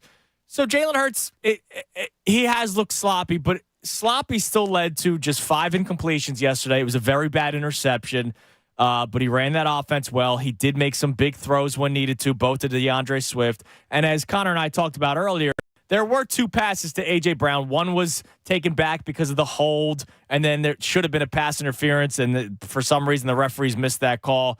There would have been another completion that would have surpassed 200 yards passing for Hurts. It would have been a second touchdown pass. So there are moments, but I get what you're saying. It has not been totally pretty, but I do think that's the growing pains of working with a new offensive coordinator too. Okay, so let me then say this. I mean, we saw Carson Wentz lights out one year, right? I mean, we don't get the Super Bowl without him. Absolutely. I mean, he played, lights out. Oh, yeah. Jalen played lights out last year. So, I just want to see a little consistency. I understand it's a new offensive coordinator, but these guys, this Brian Johnson, this guy has been around football his whole life. So, I have a little trepidation right now. Like it scares me, Yeah, but so Nick Sirianni was around football his whole life too, and he had to give up the play calling a few years ago, right? Like there might be guys that just struggle with calling plays, or there might be guys that just need to get a feel for it, like Brian Johnson, who did eventually make the adjustment to the run-heavy offense, which, whether you want to say you like it or not, it worked. Oh, listen, I completely love it. I do. But when I'm, like I said, and I had a few pops last night, and I got to rewatch the game. But, to me, it's like, you see it with your eye, right? And you're like, yep, this doesn't look right to me. Yeah, and week 1 did not look right to you. But all I can say is so far, Vinny, good thing they're 2-0, because if they were 0-2 or 1-1, your thought of they don't look right, you'd be freaking out instead. Yeah, I would be. As a Birds fan, yeah. And thank you for taking my call. Of course, Vinny. Thanks for calling, man. I appreciate it. Look, I know it has not been pretty. You heard it got cut off, but there was the part that Al and Herbie were talking about the game not being sexy yesterday, right? Like, no, it wasn't sexy. They ran the ball 35 times yesterday. Hurts only threw the ball 23 times. It's kind of like that 2021 Eagles team that started poorly and turned things around and got to the playoffs because they focused heavily on the run. It is still a strength of this team. You have Mailata, Dickerson, Kelsey, Juergens, Lane Johnson. That's still on your team, okay? And I will say this. There was another moment, and I've seen Lane Johnson do this before, and I saw it again last night. This was during the possession where they ran 13 times out of 16 plays. Yeah, where he jumped in the camera and yelled, "Hi, Mom." Yes. No, that was earlier, I think. But anyways, when they completed another first down, I looked at Lane Johnson. He's looking at the sideline doing this. Yep. Keep going. Keep running the football. If it works, you keep going for it. 610-632-0975. By the way, John Clark reporting that the Eagles worry that Avante Maddox tore his pec last night. Oh, jeez. So, again, we will keep you posted on Avante Maddox status. Whenever we find out when Nick Sirianni will be speaking, we will let you know. And if it happens during the show, we'll find out maybe a little bit more on Maddox. 610-632-0975 is the number to climb in. I want to talk a little bit about DeAndre Swift, and I want to talk about Jalen Hurts. I planned on doing this earlier, but we got into the injury stuff, and it kind of works out perfectly after our last caller. Think about it, and then we'll talk about it on the other side, how you're feeling about Jalen Hurts through 2 weeks this season. I'm Andrew Salchunas right here on 97.5 The Fanatic. Fanatic Sports Update. Some more Eagles injuries. I'm Connor Thomas, and this update is brought to you by the BetPark Sportsbook app. Make your pro and college football futures bets now on the BetPark Sportsbook app. Must be 21 and in New Jersey, Pennsylvania, or Ohio. Gambling problem? Call 1-800-GAMBLER. Yeah, the Eagles came away with the win last night. They improved to 2-0, a 34-28 victory over the Vikings. It wasn't the prettiest, but it was another win and some nice stuff in the game, like DeAndre Swift rushing for 175 yards and a touchdown. Yeah, that's pretty darn good. The Eagles will take that. They have a long week as they prepare for a Monday night matchup with the Tampa Bay Buccaneers.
Lane Johnson false start thing that's not getting called? No. No? He actually wasn't that drastic. No, I didn't think so either. But they had talked about that being a focus after the the Chiefs tackle game. for the Chiefs was way more drastic than anything Lane Johnson did. If anything, I saw Jordan Mailata do it more than Johnson at times yesterday. Huh. I don't know. Give them to me. Number 1, the tush push. Oh, get over it. I don't understand why you are angry. Because your team could do it too. Like, and the guy that's circulating on social media right now, he said it was the worst play in football. His name's Marshall Green. And he talks about the Giants. Okay. You have Daniel Jones, who sucks, by the way. Trash. But you have Daniel Jones, who, by all accounts, is a mobile quarterback. Until he hits the 20-yard line. Yeah, that's true. And then he falls. He might not be able to squat 600 pounds, but he's a mobile quarterback. He knows how to use his legs on the football field. You have Darren Waller. You have Saquon Barkley. Some strong dudes. You can run it too. The biggest thing I was surprised by in week 1 was that I didn't see any teams try to replicate it except for one. And who was it? Who ran it? The Colts? The Colts, because of Shane Steichen. I mean, and it obviously. didn't work because Anthony Richardson is still very, thin and will probably have to beef up a little bit as he continues in his NFL career. But I don't understand the outrage for the tush push when any team could do it. It is a legal play until it is illegal, which I don't even see why it should be considered illegal. I know that you can't pull a player into the end zone, but it's the opposite of pushing, but is it really like that? I don't know. Regardless, it is still legal. Yeah. And any team can do it. I really don't get why they haven't. It clearly works. It's not 33 of 35. And you know what's funny? Those 2 times, if I'm not mistaken, I may be wrong, but of those 2 times, I'm pretty sure they were 3rd and 1s and they didn't get it. So they did it again on 4th and 1 and got it anyway. Yeah. So they're 33-35 doing the tush push. Just run the play, you idiots. Right, exactly. So stop bitching about it and do it yourself. Because for the most part, your 200-plus pound running back with 0% body fat could probably push your quarterback a little bit. Well, I get why Giants fans would be upset over it. I honestly do. I don't even blame them because to run the play, you have to either get close to getting a first down or close to getting a touchdown. Oh, that's true. And getting beat 40-0, you don't really get put in that position to run a goal line sneak. That's a good point. Maybe if they ran a few tush pushes on 1st and 10, they wouldn't have gotten shut out 40-0. Probably more effective than whatever they were running. So I don't get it. I don't understand why people are so angry about it when quite literally any team could do it. It's not like, oh, they hate the Eagles. Well, they probably do hate the Eagles, but if the Texans could do it if they wanted to. Anyone can do it. I don't understand why nobody does. And then the teams that don't do it, for some reason, you're just angry at us. That's one of the things I don't get about life. If you're the one making the mistake, why are you angry about other people? It's the same question about how did the Eagles get the entire Georgia defense from this amazing national dream? Because nobody else drafted them. Because the NFL wants you to think that a lot of their GMs and play callers and coaches and everything are smarter than they are. Yes. They're not. Yeah, and a lot of times we are right, which we'll get into a little bit with DeAndre Swift soon. The other one, I don't really get why people find this to be such a bad rule. And granted, it helped the Eagles last night, but people are angry online today about the Justin Jefferson touchback. Why is that a bad rule? I kind of understand the argument. You get so close. Don't be foolish with the football. Right. How many times do we talk about ball security? We talk about it all the time. So just because he reaches out and nobody knocked it out and he just so happened to accidentally drop it and it goes out of the end zone, that's different than a guy running through the hole and somebody punching out the football? No, it's not the same thing, but it's the proximity to being able to score and that getting close to the goal line is almost a detriment. It's hold on the football. It wasn't 4th down? Yeah, but if he's a yard back, if he's a yard further away from trying to score, that ball goes out of bounds and they get it on the 1. Okay. I kind of understand the logic All right, so then behind saying what's the change? Because clearly you can't just spot the ball in the end zone. So what? Right. You put the ball on the 20? Yeah, 25 but you or still something? have the ball? Yeah, you retain possession that goes to 25. Now that's weird. You could do the lacrosse rule where when a ball goes out of bounds, the closest player to it gets possession. Could be if the closest player when it goes out of the end zone. Because then, well, for the most part, it'd be the person that's letting go of the ball. I don't know. If there's a defender hitting them, maybe that rewards the defense. So it's not just hey, you can roll the ball out of the back of the end zone and automatically get it to the 25. All right, but you know what? He dropped it himself, so he should be penalized for it. Listen, I'm not disagreeing with the rule. I like the rule. I always have. I'm just trying to logically come up with a reason why it's not the most logical thing. It's not. But it's one of those rules that I think plays into the game fine enough. It doesn't bother me. I just understand why some people are bothered by it. But I remember, this isn't just a last night thing. This has been for a while now. Yes. I don't know when they implemented the rule, but this has been for a while now where people get upset that that's the actual rule. Dylan McKinnon's a big anti-touchback guy. Really? Yes, he was tweeting about it. I don't know why. I don't know what hold on to the football. We talk about ball security all the time. And how that's a big part of it. I agree. Big part of the game. So hold on to the football. I'm with you. It's easier for me to say it sitting in this chair wearing a Brian Dawkins jersey, but it's part of the game. We're going to have to run Oklahoma drills, see what your ball security is. Yeah, we'll see. I'm probably not going to do that. Let's go to the phones, and then we'll talk a little bit about Jalen Hurts and DeAndre Swift. Let's go to Colin in Bridgeport. Colin, you're on the Fanatic. Andrew, great seeing you last night. Yo, what's up, brother? Good seeing you too last night. Dude, you're absolutely crushing it. Take it to the moon. Connor, that goes for you as well. Thanks, man. There's so many things I want to get to, so I don't forget. I want to touch on Jake Elliott before I get off the phone. But first, I'm not worried. Call it green goggles. Call it what you will. A win is a win is a win every day in the NFL. As you know, I'm a big golf fan. There's no pictures on the scorecard. The record says what the team is. There's no pictures when it gets to the postseason. Week 1 and 2 didn't look that good. Week 1 last week was basically preseason week number 3, what used to be. And this week was basically week 1. They're working out the kinks with new coordinators, all that. I'm not worried. Yeah, I mean, look, there are things that they need to clean up, right? I'm sure we can all agree on that. But I see, on the screen here, it says too much negativity being 2-0. I agree with you. Last night, you would think once again that the Eagles lost, depending on what you were reading, where you were reading on social media. And they didn't. They got the win, and they played a better second half. The defense struggled the second half, but they were also up big. And you know how defenses take their foot off the gas pedal. And they did still have Justin Jefferson, who finished with 150 receiving yards yesterday. Colin, I'm sitting here going, all right, they got the win. They're 2-0, and now it's on to Tampa.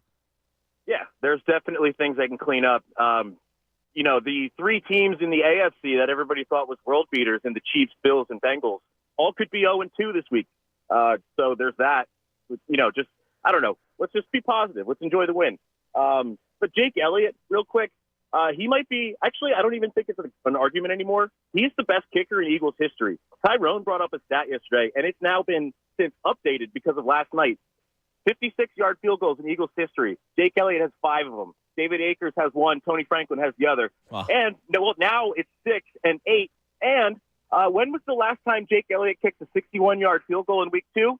That was against the New York Giants in 2017. And then what happened after that? Eagles just steamrolled everybody and got to the Super Bowl, Colin. A note to Mike and Del Brand. Go Birds! Thanks, Colin. It was great seeing you yesterday. One issue. 63 yards. That was week 3. That's right. The Chiefs game was week 2. And was it 61 or 63? I always get it mixed up. I think it was 62. Whatever. Now, Jake Elliott was great. And by the way, got to give a shout out to our man Ben from Montgomeryville. Yes. He called in yesterday and said that Jake Elliott was going to have a long field goal. 61 I was thinking about yards. Ben when he hit that one. He DM'd me. He was like, I told you. I was like, damn right you did, man. So Benny from Montgomeryville with the big call yesterday that Jake Elliott was going to have a big field goal for them and from deep. And he did, 61 yards. Incredible. Let's go to Joe in Pullman, Alabama. What's up, Joe? Hey, Andrew, how you doing? Good. How are you? Dude, so your introduction on your show is one of the best I ever heard. And I said, man, I just got to listen to this show for the rest of the day. So thanks. Are you the guy, are you like on Saturday? You're in Saturday mornings, right?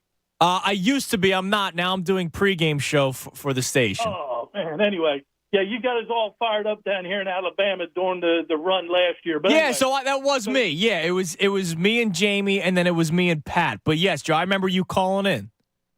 Yeah, so anyway, some of the Bama Birds members been on suicide watch since Saturday because of the Texas loss. Oh yeah. But anyway, the Birds pulled them out. So real quick, we got an honorary Bama Birds player watch, and that's Jake Elliott, because Jake Elliott's wife was an Auburn grad.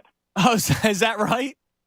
Yes, sir. So she went to school with my daughter, was in the same sorority. But anyway, let's get to Jalen Hurts. So, had a good friend of mine, was an all-pro safety with the Chiefs for years, and I played professionally 30 days in baseball, and had a bunch of friends who made it to the base. But anyway, that's awesome. Jalen Hurts, okay, it's called the book.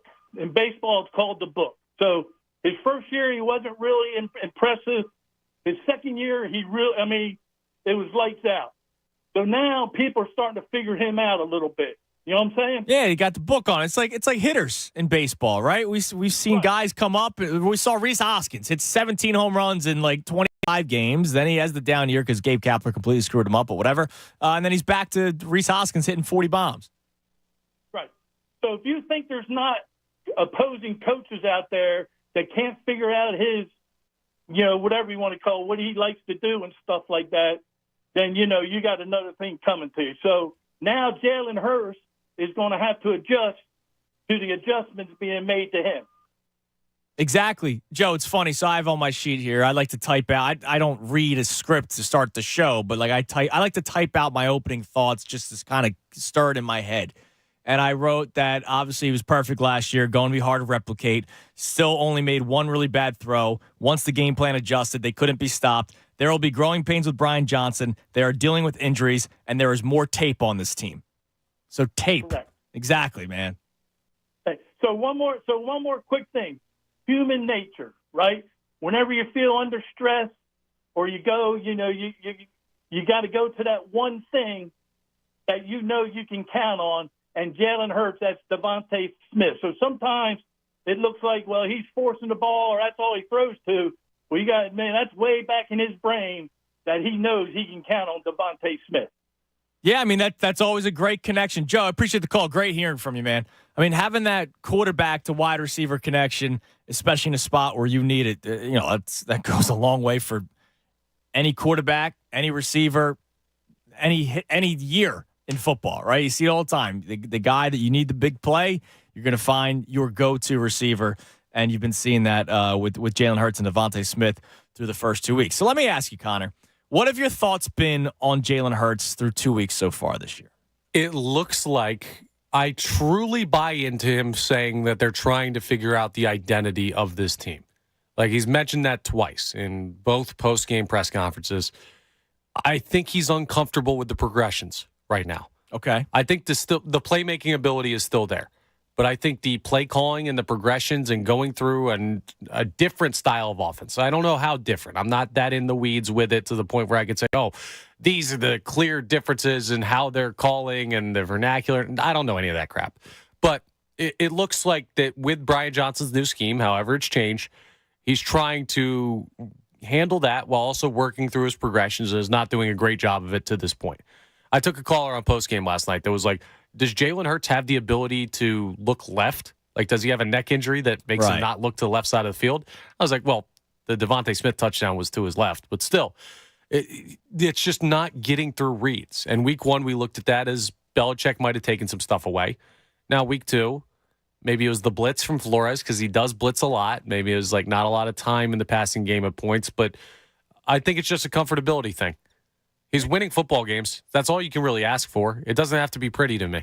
No, it doesn't have to be. Now, look, there's going to be times where you need him to play better, like if it's going to be for sure, a shootout, which last night didn't end up really being a shootout because he had a sizable enough lead, and they did come back, but he iced it with a late score. But look, he hasn't been the quarterback we saw last year, right?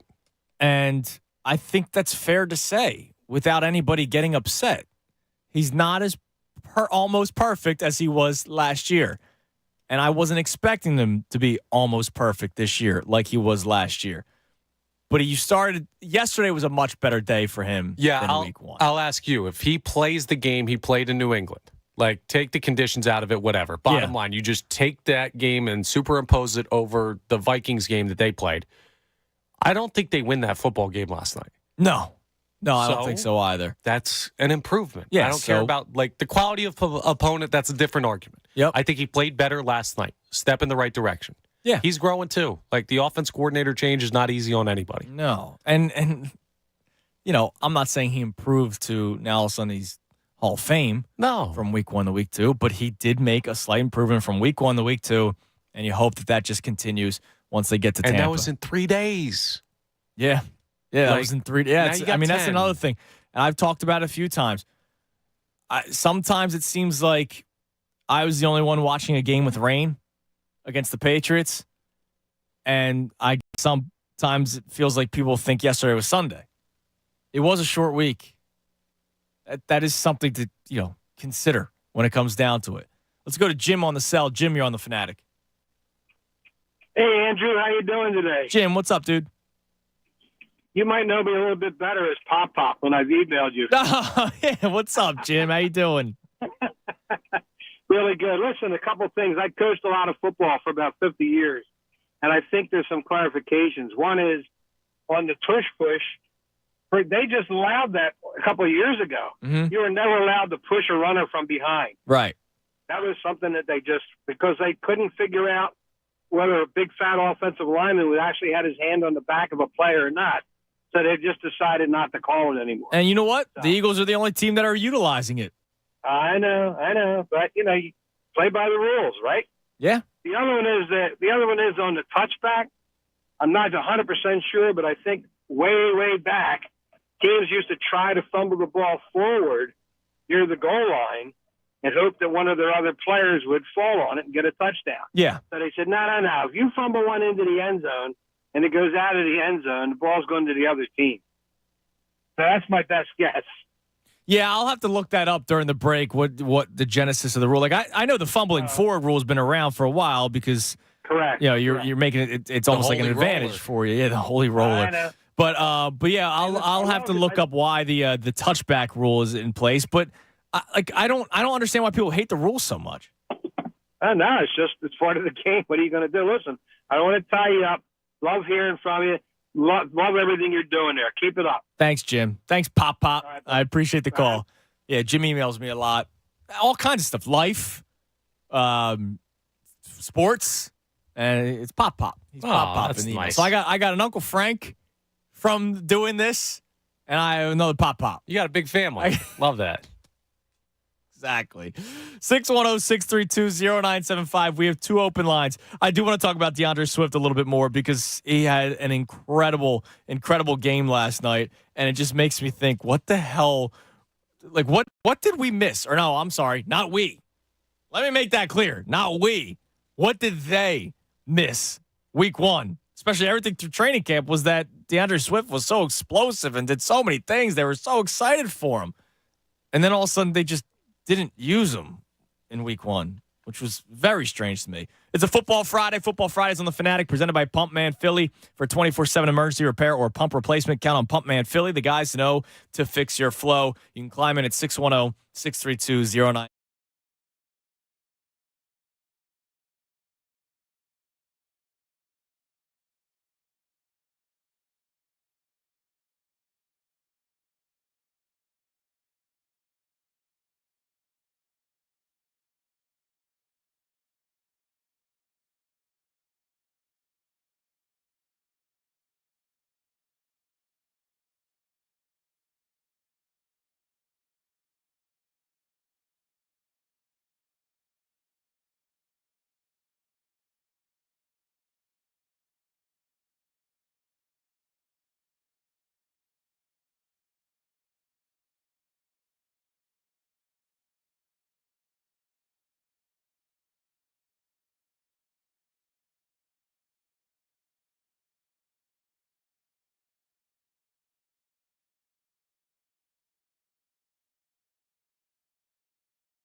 420. 97.5 The Fanatic. I'm Andrew Salchunas. 12 o'clock hour brought to us by Service First Heating and Air Conditioning. Get 0% financing for 72 months and a $500 rebate when you purchase a complete heating and cooling system from Service First. Learn more at ServiceFirstHVAC.com. Reacting to the Eagles' winner of the Vikings last night, 34-28. It's funny, I was just talking to Joe Z, one of our great sales execs in the back there, and he's like, man, we could be so critical, can't we? And I'm like, yeah, you would think we're 0-2 based off of who you're talking to, or 1-1, but we're 2-0. And he made a great point. He says, think about this for a second. Not that long ago, we were complaining that they threw the ball too much and they wouldn't adjust to the run. Last night, the air attack wasn't working, so they focused on a run-heavy offense, made an adjustment, it worked, and now we're complaining about the lack of offense in the air. Dude. And I'm like, that's a great point. I didn't even think about that because it was just 2 years ago we complained, run the ball, run the ball, run the ball. And so they did that yesterday. Brian Johnson made the decision to start running the ball because they were going up against a heavy blitz against the Vikings on every single snap. And the best way to combat that is just running up right up the middle. And it might be the most boring game plan in the world, but it worked. And so Brian Johnson should get credit for that. He should. It was effective. Like, whatever they choose to do, be effective offensively and win the game, and they did that. We took a call from a guy on postgame last night, and he was just as negative as could be. He said Jalen Hurts looked like trash. He said he's not making adjustments. Brian Johnson is a terrible offensive coordinator. And there's just one thing you need to realize. To some people in this city, some Eagles fans, the Eagles go 0-17 every year. Regardless of their record, what it actually is, to some people, the Birds just don't win. Yeah. They like to be negative. You got to deal with that, and it is what it is. But, yeah, but to those people... it's also not, hold on, it's not all just like they want to be negative. It's, No. Some is justified. Right. Like, but a lot of people are, and this is what I keep on going back to, we have such high expectations for this season. That's fair. That we will pick every little thing apart. So it's, all right, yeah, it's great and all that DeAndre Swift carried the ball 28 times and rushed for 175 yards and a touchdown. But, man, why did Jalen Hurts only go 18 of 23 for 193 yards? He threw that really bad interception. What happens come week 14 when they really need to win the game to solidify their spot of winning the conference?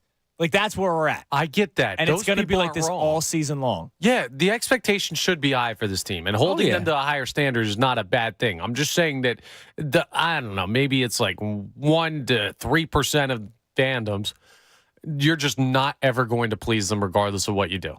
So you got to take some stuff with a grain of salt. But I'm not saying be blindly positive. I'm saying if you're going to have negative aspects of your takeaways of the game, make sure you also temper it with the fact that they're 2-0 and they did some really good things. You got to balance it all out. And, of course, as we've said a million times, there's the caveats of, no preseason, Belichick and Flores, two good defensive minds to start a short week, new coordinators. Dude, it sucks for Brian Johnson. I was thinking about this last night.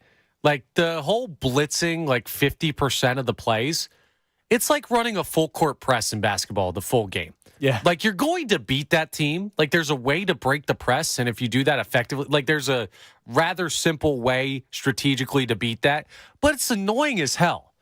Just like, dude, do you really have to press the whole time? We're going to beat you, but you're going to be annoying. And it's that's just the other thing. If you're a coordinator, if you're an offensive coordinator, obviously you have to game plan to who you're about to face. Right. But you have your ideas, right? You have your system.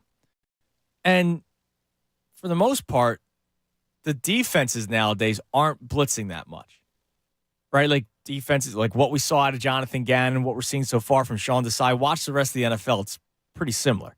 Right, there are some guys like Spags that will bring timely blitzes, and his focus on that is the A-gap blitz, right? There's some guys, Bill Belichick likes sending guys off the edge. You saw the Vikings last night just throw all kinds of blitzes, all different kinds of looks at Jalen Hurts. But for the most part, most teams are careful, right? They want to play the sticks defense. They want to play zone coverage, rush 4 and drop 7. And so if you're an offensive coordinator, that's kind of what you're game planning against going into a season. Yeah, And then all of a sudden, the first 2 weeks, you're going up against guys that want to just bring the house every single play. Yeah, it's just annoying. It's like, guys, I might have some good ideas as far as running the offense, but the first 2 weeks, we're getting bum rushed left and right. Let me get into some stuff. Now, real quick, a tweet from Dan. And we had a caller kind of touch on this earlier today, too. And I didn't really go into it, but now that Dan tweeted it, I'll bring it up. I'll talk about it. Dan says, I think what's happening is the fear of regression due to Wentz PTSD and 2018 Eagles PTSD. Remember 2018, they're 5-7. They make the miraculous run, but it never really looked pretty. They get to the playoffs. If Wentz doesn't get knocked out, I stand by it. I still think they win that game. They lost by a field goal to Russell Wilson when Josh McCown was running with a torn butt. You know, like the Eagles probably would have won that game. And, of course, we saw what happened to Wentz. That was 19. 18. That was 19. 18 was the double Alshon. doink. So, sorry, Alshon. And then 19 was that.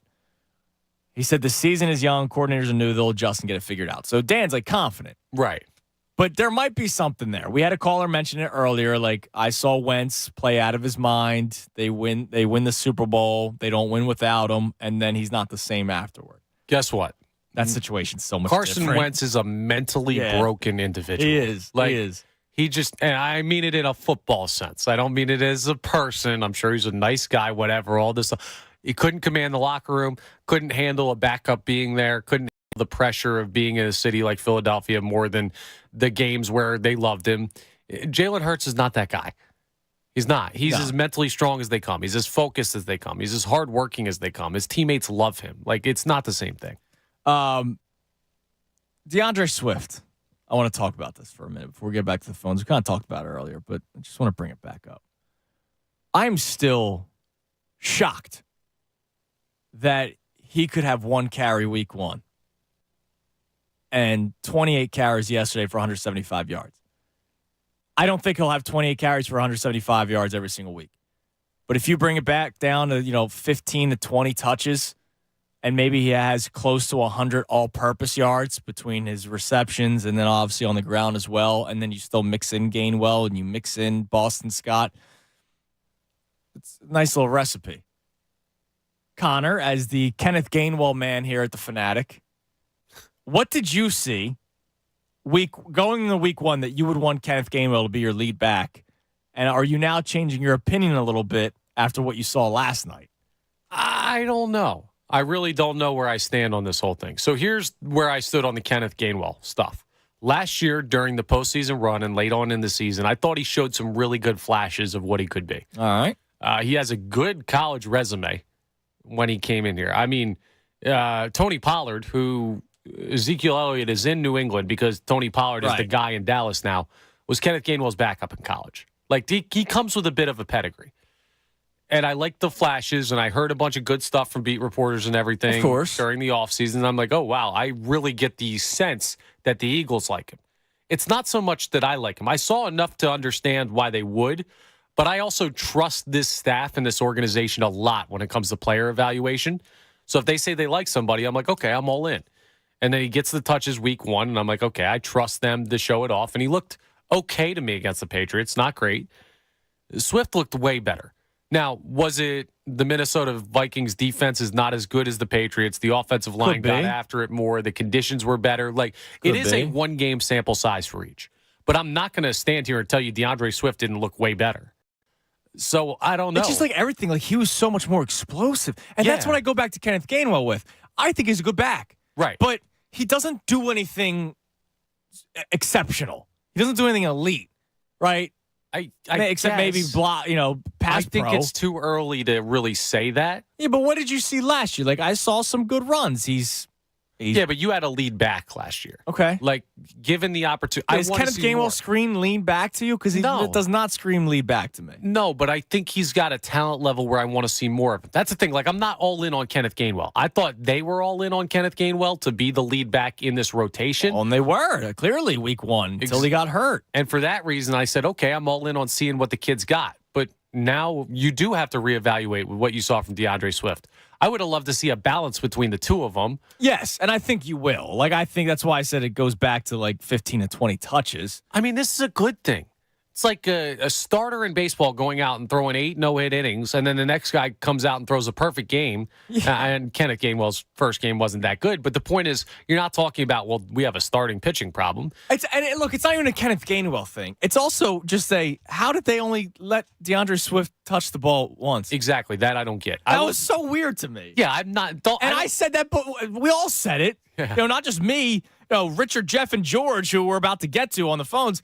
I think they all said it too, where after the Patriots game, even though it was a win, you're happy. You're looking at the box screen, you're going, wait, how did they give this guy that we were all excited for? And you're talking about beats and you're talking about members of the Eagles staff. They also were excited for DeAndre Swift. And then all of a sudden week 1 happens and he's non-existent. Yeah, don't paint me as thank goodness DeAndre Swift didn't touch the ball so Kenneth Gainwell could get more touches. Like, no, that's not what it was about. I thought he was going to get more opportunity, and I thought he'd showed me enough to get that. But more opportunity to me, I thought would be like maybe 2 more touches in week 1.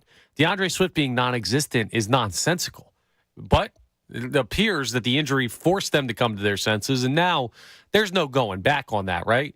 Like, you can't now go back to Kenneth Gainwell 80% of the touches in the running game. Like, that's... No, you have to definitely get DeAndre Swift involved, if not more. Right. So I think it's going to be very interesting, as long as Gainwell can go in week 3, how they handle it. But having more good running backs is not a bad thing.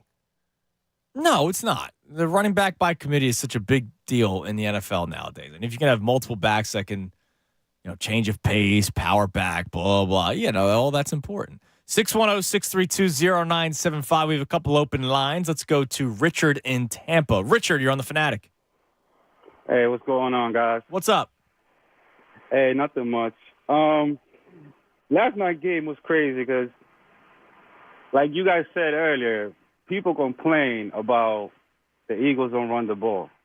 I've been watching the Eagles. I mean, I'm not a lifelong fan on that, but I've been watching it since, I want to say, like 2007, 2010. Okay. And it was always the same thing. Like, yeah, they would run a couple times, but you never saw, like a run offense like that, like last night. Right. And then it's like, well, they didn't throw it enough. This is insane, man. I don't get that. But I think it's because of the. So are you an Eagles fan? Oh yeah. Okay. Man. I mean, I'm not originally from this country. I'm from the Dominican Republic. That's cool. I learned the game in Philly, like listening to. I used to listen to the Fanatic since the AM days. Oh, that's awesome, man. I love that. Yeah, man. Like the game. You being from another country, when you watch the game, you're like, what the hell is going on? But once you understand the chess moves and stuff, I might be the only one, but I'd rather watch football over baseball any day. Oh no, you're not the only one. Trust me, that's pretty much like 95% of the country. But Richard, now look, not only have you learned about the NFL, you've learned about Philadelphia Eagles fans, and we are crazy, right? And so when there are expectations, Super Bowl expectations. Once you start seeing little things that go, oh, man, could this be a little crack in the armor that, when it comes down to it, this is the reason why we don't win the Super Bowl? I think people are already, getting a little nervous, and they have to realize it's only week 2.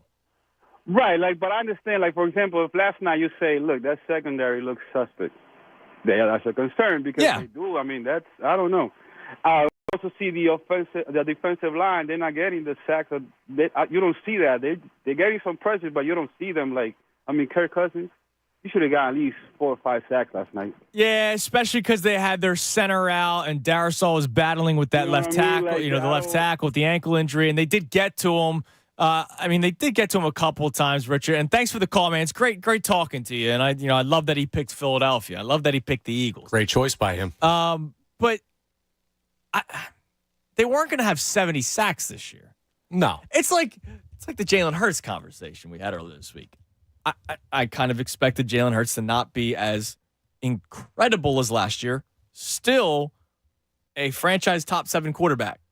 Just not the number 2 player, not just quarterback, player in the NFL last year. Yeah, dude. The defense was not going to have 70 sacks again this year. The Eagles last year, we talked about this throughout the year. We talked about this postseason. I remember doing the Super Bowl pregame show with you and Pat Egan, and I was talking about this.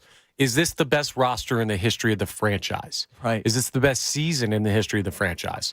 And what did people expect? Us to go one-up that, the next year with this Eagles team? Right. when we're talking about the best we've ever seen, you don't just easily improve upon that or replicate it. By the way, we've got a little bit of Adam Schefter. He's checking in. Just saw it on Avante Maddox. Go ahead, not good. Eagles defensive back Avante Maddox is feared to have torn his pectoral during Thursday night's win over the Vikings. Per source, he is expected to get a second opinion. If it is confirmed, he would be out for the season. Out for the season. That's a big loss. That's tough. I know he's not one of your outside corners, but he's been with this team for a couple of years now and really solidified that slot corner spot. Next man up, it's Job. You're going to have Keely Ringo ready to go as well. Because you're already dealing with Bradbury out with the concussion protocol. There's going to be another week, I'm sure, when one of Bradbury's Slay are banged up. So that's a pretty big loss. I mean, a guy that's been very good in the slot for the Eagles, but as Dan Baxter tweeted in earlier and our man Jay Lowe tweeted in earlier, Maddox does have an injury history. And so it's not the first time that the Eagles had to overcome the loss of Maddox. You just don't want to say it because he is a good corner. Yeah. Can I ask you something? Have you ever seen one of these major injuries? Oh, they go get a second opinion. All of a sudden, they're like, no, 2 weeks. Like, dude, every time. And I'm not saying don't get the second opinion if you're the player. These team doctors are some of the best doctors in the world. Right. I get it. You want to make absolutely sure. But, like, come on. When do we ever – I'm just talking about reporting it in that way. When do we ever see, we think Rodgers tore his Achilles, get a second opinion? No, it's it's torn. there. Like, come on. Yeah, when it comes to, I think one of it is personal doctors, because that happened with Painter this year. No, I get why they thought that he needed Tommy John, but then he wanted to go see his own personal doctor that I'm sure he's been working with since he was a phenom in high school. Yeah, I get why they do it. But I know what you're saying. I don't put any stock into second opinions. Right, exactly, because it never really is a different result. It's usually the same. Let's go to Jeff in West Hampton. Jeff, you're on the Fanatic. Tune in. Yo, Jeff. How you doing? Good? What's up, brother? Not much. I want to talk about that rule, and if I have a chance, I'd like to ask you a fantasy question at the end. Of course. But my thing with the rule is here's what I don't like. And, it benefited the Eagles last night, so that was a good thing. But I feel like the defense, when they get that fumble recovery, well, they don't really get the fumble recovery. It goes out of the end zone. Mm-hmm. So the defense comes off the field, and then the offense comes on at the 25-yard line. Why don't they have to go 99 yards? Why don't they get it? Why don't they? I hear what you're saying. Like they should start at the 1 because they benefited from the fumble, so they might as well have a rough start. Exactly. That's my problem with the rule. I don't mind the turnover. It's the fact that they get it at a good position. Yeah, but it's just a touchback, right? And so the touchback puts you at the 20. Yeah, I mean, I get it, but I don't like that part of the rule. That's just me. But like I said, it benefited the Eagles last night, so it was a good thing. But when it doesn't benefit the Eagles, you're like, man, I wish they had to start at the 1 yard line. Nah, look, I go hold on to the football. I would be more angry at Devontae Smith for losing the ball and it goes out of the end zone than I would be angry that the opposing team gets to start at the 20. I guess because I would say be safe with the football. And now look, it might be easy for me to say that today because it was Justin Jefferson and not the Eagles, but I think that's how I would feel. I don't know. I'm indifferent about it. But anyways, my fantasy question here for you real quick. Mm-hmm. I got Derek Carr as a quarterback. Okay. We got Michael Thomas. They got Michael Thomas. They have Chris Olave. They have Juwan Johnson. They got a full complement. And it didn't really go well last week. It didn't go that well, but the running game's still not going to be there because they don't have Alvin Kamara yet. Yeah. Now, I also have Justin Fields, and I'm not sure who to play. I would go Justin Fields. You think so? Yeah, because of the ability to run and the chance for him to score a touchdown. I mean, look, I'm in 3 fantasy leagues. I have Jalen Hurts in 1 and Justin Fields in the other 2, and Daniel Jones is a backup in all of them because you have a rushing quarterback, a guy that can score. I mean, we're not talking real life football, right? We're talking fantasy football. Right. Justin Fields might lose every single week because he can't win a game from behind. But if he gets a 60-yard rushing touchdown, that's 12 points right away, and then couple the 10 that he'll get from everything else. Good point. Good point. Hey, great talking to you. Love the show. Talk to you next time. Thanks, Jeff. I appreciate it. Yeah, Fields in Tampa too. Yeah. That defense is not good, and the weather should be nice. Yeah, it should be. It's just fantasy football. It's so much different, and this is something I've learned. Like when I first did fantasy football, I hated it because I drafted who I thought was good players, and then it's That's now you want to draft productive players, right? Exactly. So that's you learn that as the years go on. Now I hope. Remember, last night or yesterday during the day, our man Rich from Brick called in and asked Eagles or Jets as his defense. You hope he took the Eagles defense. No, I hope he took the Jets. What do you mean? Eagles only got 6 points yesterday. What? They gave up 28 points. What league are you in? I had one where they got me like 20. Hours. Not the station one, the one where you're at with my buddies. Eagles defense, I kept them on my bench, 6 points. I got 11 from them in one of my leagues. Well, it's probably different. They were productive. They had 3 fumble recoveries. I get 28 points against, but still. Look, it probably depends on what I just do. When I'm the commissioner of the league, I just hit the setup. I'm not changing anything. I don't have any other. It's the PPR. That's it. That's very low effort commissionership by you. Absolutely, but you're welcome for doing it. I didn't say thank you.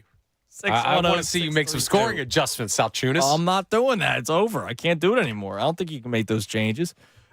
Something on A.J. Brown that I want to get to coming up. And we touched on it earlier in the show about, we love his competitive edge and him wanting the football. He's got a no spot. But I want to play something from Nick Sirianni. He said something on Monday. And I almost want Nick Sirianni. You know what, Connor? Find his email. Get Sirianni's email. All right. And email him the clip and just say, here, play this for A.J. Brown. It's nick@eagles.com. Yeah. I got you. Might be like nick.s@eagles because there's probably other Nicks involved in the organization. Probably. Maybe it's a .si. Maybe. Yeah. But we'll email the clip to it, and we'll play that coming up next so I can explain what the hell I'm talking about because he said something earlier this week when we had the same similar conversation about Dallas Goedert and DeAndre Swift. And I just want to play it so that A.J. Brown gets the message. All right? 610-632-0975. Also, still to come today, we'll do our picks at 1:30. And later on in the show, we got to talk about love in the air, Connor. Ooh. Maybe. Who knows? But let me tell you about Meineke. So. Meineke has you covered with a semi-synthetic oil change starting at $29.95. They also have full synthetic oil changes starting at $59.95. Is your car warning bell?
12:50, 97.5 The Fanatic. I'm Andrew Salchunas. Pick segment for this weekend slate of games coming up at 1:30. Talk a little bit about love being in the air coming up later on the 1 o'clock hour as well. Love is nice. Love is great. I love love.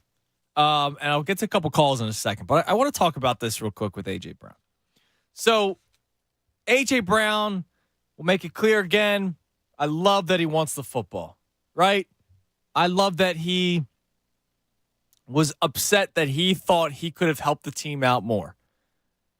I also am upset that he did not realize the situation. The ground game was working. It's not like Jalen Hurts was going to Devontae Smith and Devontae Smith had 4 drops. Devontae Smith had 4 catches for 131 yards, okay? A.J. Brown also had 4 catches yesterday for 29. So, A.J., it's working with Devontae. It's working with DeAndre on the ground. Yeah, you have the same amount of catches as Devontae Smith, but maybe you're being bracketed a little bit more. Maybe there's more safety help. Now, he also knows when he's open.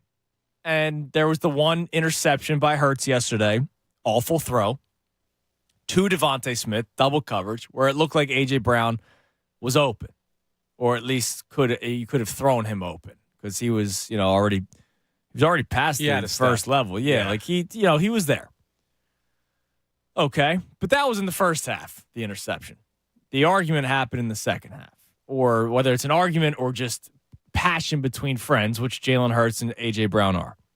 But my biggest thing with A.J. Brown is, dude, hold on a second, man. The Eagles are winning. The ground game's working. Let's leave it at that. But I want to play this. So Nick Sirianni on Monday. He was asked about it, of course, on Sunday after the Eagles beat the Patriots. But then he was asked about it again on Monday. Brian Johnson was asked about it on Tuesday. But Sirianni was asked about the lack of touches for Dallas Goedert. If you remember, Dallas Goedert only had 1 target on Sunday against the Patriots. Yesterday, he had 6 receptions. DeAndre Swift had 1 carry and 1 target in the air. Yesterday, he has 28 carries. I think DeAndre Swift had 28 carries because they wanted to make him feel better. No, it's because the ground game was working and Kenneth Gainwell was out. I do believe Dallas Goedert had 6 catches because of it. I think that was an orchestrated effort, which sometimes you have to also be careful about. But here's Nick Sirianni. This was from Monday's press conference.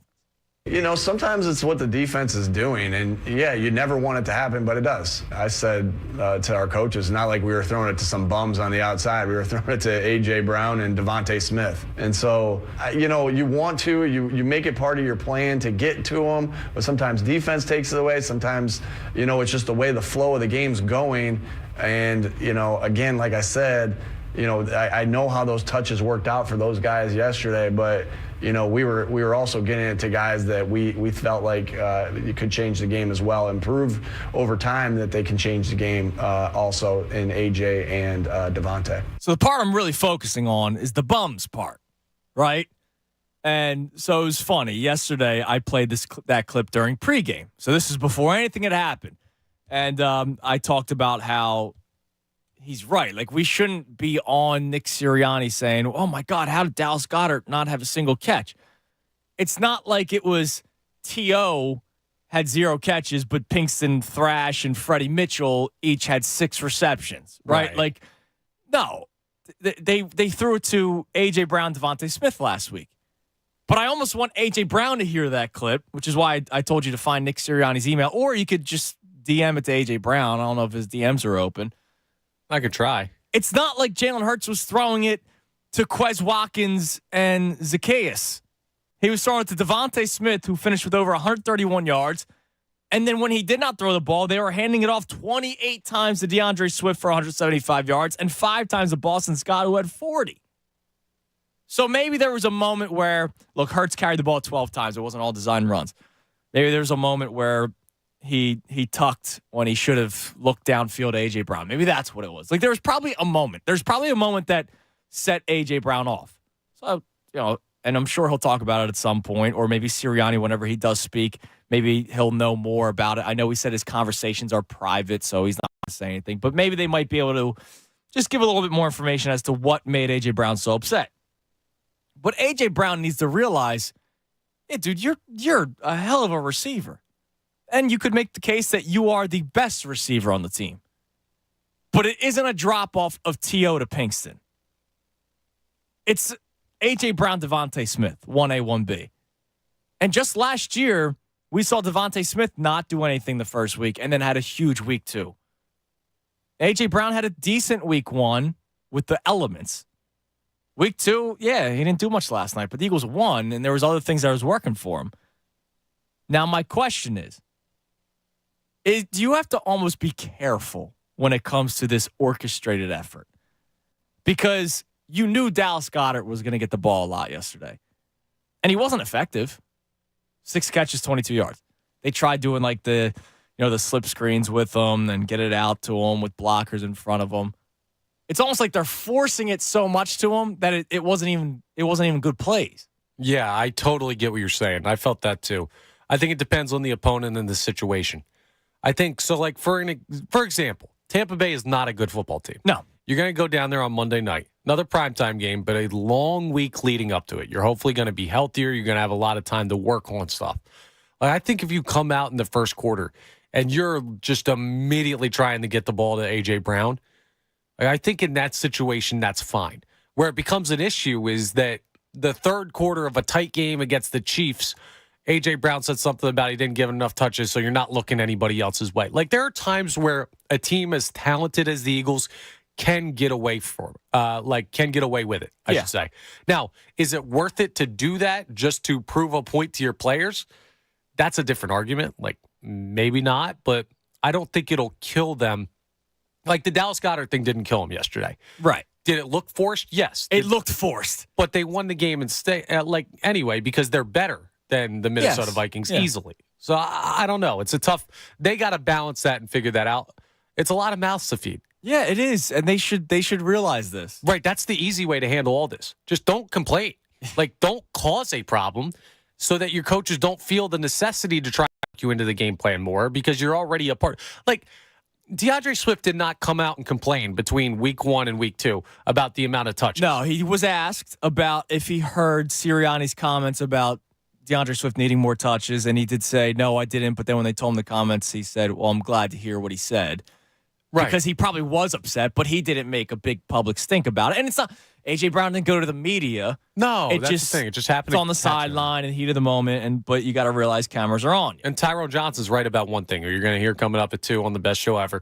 Wide receivers are nuts. Yeah, I heard him say that as the member of the jury this morning. Running backs get into it a little bit. There's some running backs that are out there, but like a lot of wide receivers are nuts. Well, and I said it earlier. This wasn't A.J. Brown like Odell Beckham kicking the field goal thing. He was just having a passionate conversation with his quarterback, who they are very good friends. Yeah, exactly. Like we saw Justin Jefferson at one point when he fumbled out of the back of the end zone. He was like talking to himself on the sidelines like a crazy person.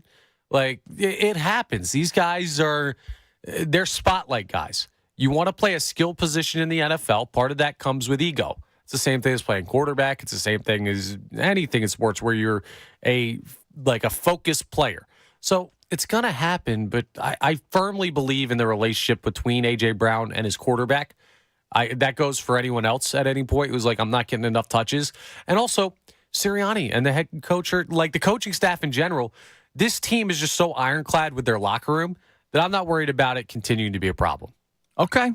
And hopefully it gets better, right? I don't think it's going to be a problem either because you saw it literally just last year and it played out, pretty well for the Eagles as the season continued. 610-632-0975, the number to climb in. Let's go to George in Mount Airy. George, you're on the Fanatic. Yeah, what's up, Cap? What's up, George? So I have 2 points. One, I want to go back to what you were saying about basically people complaining that, running too much now. What's wrong with Jalen? He can't throw. Look, real fast. New OC, new season. Teams have had a whole season to study what this team does, who Jalen is. Like, there's 2 factors to me, and I'm not going to argue the first thing I'm going to say, which is there's just certain people who they want to nitpick because they actually want to see this kid fail, and there's a reason for that. And I'm not going to get into that. You can ask Ty about it. I guarantee you Ty would know what I'm talking about. Well, look, I can guess what you're talking about. Right. It's the same thing with Prime out in Colorado. But George, I mean, look, in the end, everybody's an Eagles fan and I don't think anybody was complaining that Jalen Hurts was playing as well as he was last year. Actually, they still were because a lot of them were justified when they lost Super Bowl. So, like I said, I don't even want to get into it because I'm one of the fans that is glad that we're 2-0. Yes. Did they look sloppy that first game? They absolutely did. And did they look sloppy? Talking about the offense, the first part of the game last night? Yeah. But here's the thing. It's September. For me, I don't see what a team is until the middle of October. That's why I don't say nothing about, the other team in our division because it's sort of like, when you first dated. Except for the Giants. The Giants stink. But when you dated a new girl and everything is good in them first 2-3 months, they're showing their best. Everything is good. Honeymoon and phase. By the third month, it's like, oh, now you're seeing the real person. But that's it with that. It's just the running thing versus the pass thing. Like, look, yes, it's a passing league. I get it. I get where the NFL has come to and all that. I don't care. If you know that a team cannot stop you running, you keep on running. You're running, and you're scoring, and then when you do pass, they can't stop that neither. You do what you do. Like, look, what's the boy, Brian Johnson. Brian Johnson. He's figuring it out too as an OC. Yep. And I'm so glad whatever they did last night to adjust and be like, let's put something there and see if we can. I don't know what that was the first week. It is what it is. But we came out with a win. So all this complaining and nitpicking, and look, I get it. I'm from this city too. Trust me, I do it sometimes too. But I am not about to sit up here and whine and bitch and moan that we're 2-0 and they're not passing the ball like they did last year. Last year was last year. This year is this year. And we haven't even seen the full potential of our team. And mind you, injuries. Now we're starting to get injured. Now we're really going to see where coaching really comes in. Yeah, because last year you were healthy. And George, I appreciate the call. They were so healthy last year, and that not many teams could be as healthy as they were last year. And we're starting to see injuries pile up. So George is right. And here's the other thing: when it comes to running the football, personnel-wise, in the NFL, we talk about linebackers being devalued all the time, right? Now, the Eagles devalue linebackers, but have a elite defensive front, right? So good luck trying to run against this team, even though it might be, the starting linebackers for the Eagles might be second or third string linebackers on other teams, or might not even be in the NFL, depending on the era, right? But the Eagles have beasts on the line. Teams like Minnesota, they don't have beasts on the line. Linebackers aren't great. Safeties aren't great. They're built personnel to attack, right? Rush the quarterback, maybe try to make a play in the secondary, try to force an interception. A lot of defenses are smaller now because you're not going up against Eddie George and Emmitt Smith and Sean Alexander, right? Like, I know he is, but you're not going up against those guys anymore, right? And so that's why a guy like Derrick Henry is still a beast, because there's not many linebackers that are bringing him down, because the linebackers of today aren't the same as 10, 15, 20 years ago. So running the football might also make sense depending on who you're going up against, which that's normal. You scheme against the team you're facing. But you just look at the personnel, and plus your personnel offensively with the line that you got, you're going to win a lot of battles. Dude, we talked about this. I forget who we talked about it with, but we got into this with a guest leading into the season, like a week or two before on the Junkie Show. And it's just like, there's so many ways this Eagles team can beat you offensively. Like, there's almost too many ways. when you got a Swiss Army knife, like if you just have a knife, you know what to do with that. You can cut things. Yeah. If you have a Swiss Army knife, you can cut, corkscrew, open a bottle. You could probably unlock your car, like a billion different things. It's like, what do I use this thing for? That's the Eagles' offense. They have so many different ways that they can beat you. It might almost be hard for Brian Johnson to say, okay, what's the best way to go about attacking a team? And that's something he's going to have to learn as he figures it out. When you have so many options, it's a chance that you could pick the wrong one. Yeah, at times. Yeah, you're right. So that could be something that's factoring in as well. And I think that's playing into the whole Jalen Hurts thing where he's like, okay, well, I know I've got this weapon in Jalen Hurts. I know he's reliable. And we're all yelling, well, yeah, but keep him safe. Right. And the first 2 weeks, his design runs they've not been good. No, except for the tush push, which, it's undefeated. But at the same time, if you had told me in the offseason, yeah, Jalen Hurts is going to be a focal point of the offense, I'd say, well, yeah, he better be. Like, That's the thing. There's so much good about this Eagles offense. You can get things wrong and still succeed, but it also makes the job tougher for the OC at points. Speaking of the Swiss Army knife. Yeah. So my dad is a dad, right? Love that. New Balances. Well, he's literally a dad. He's a granddad. That's true. New Balances, shirt tucked into the jeans with the belt. Love it. Open up the beer fridge, dad, right? The dad beers, right? There's nothing wrong with it. New Balances or the Nike Air. The Air Monarchs, baby. Yeah, yes, sir. The dad cruisers. He switches back and forth. That's a good versatility. Fanny belt, but not like the what? He got the fanny pack? No, but not like the ones that people are doing now for style. Like he's had the fanny belt, the same one for like 30 plus years. It's just incredible. Love it. He's a dad, man. Trust me. He is the prototype. He gave me a Swiss Army knife when I was like 13. Here, son, every man needs a Swiss Army knife. Yeah, like what bottles are you opening at 13? Oh, not even just they had everything, right? Like there, in case you need it. Like I'm not going into the wild with my Swiss Army knife in case I get lost. Yeah, this is gonna really help in 8th grade. Like it's funny.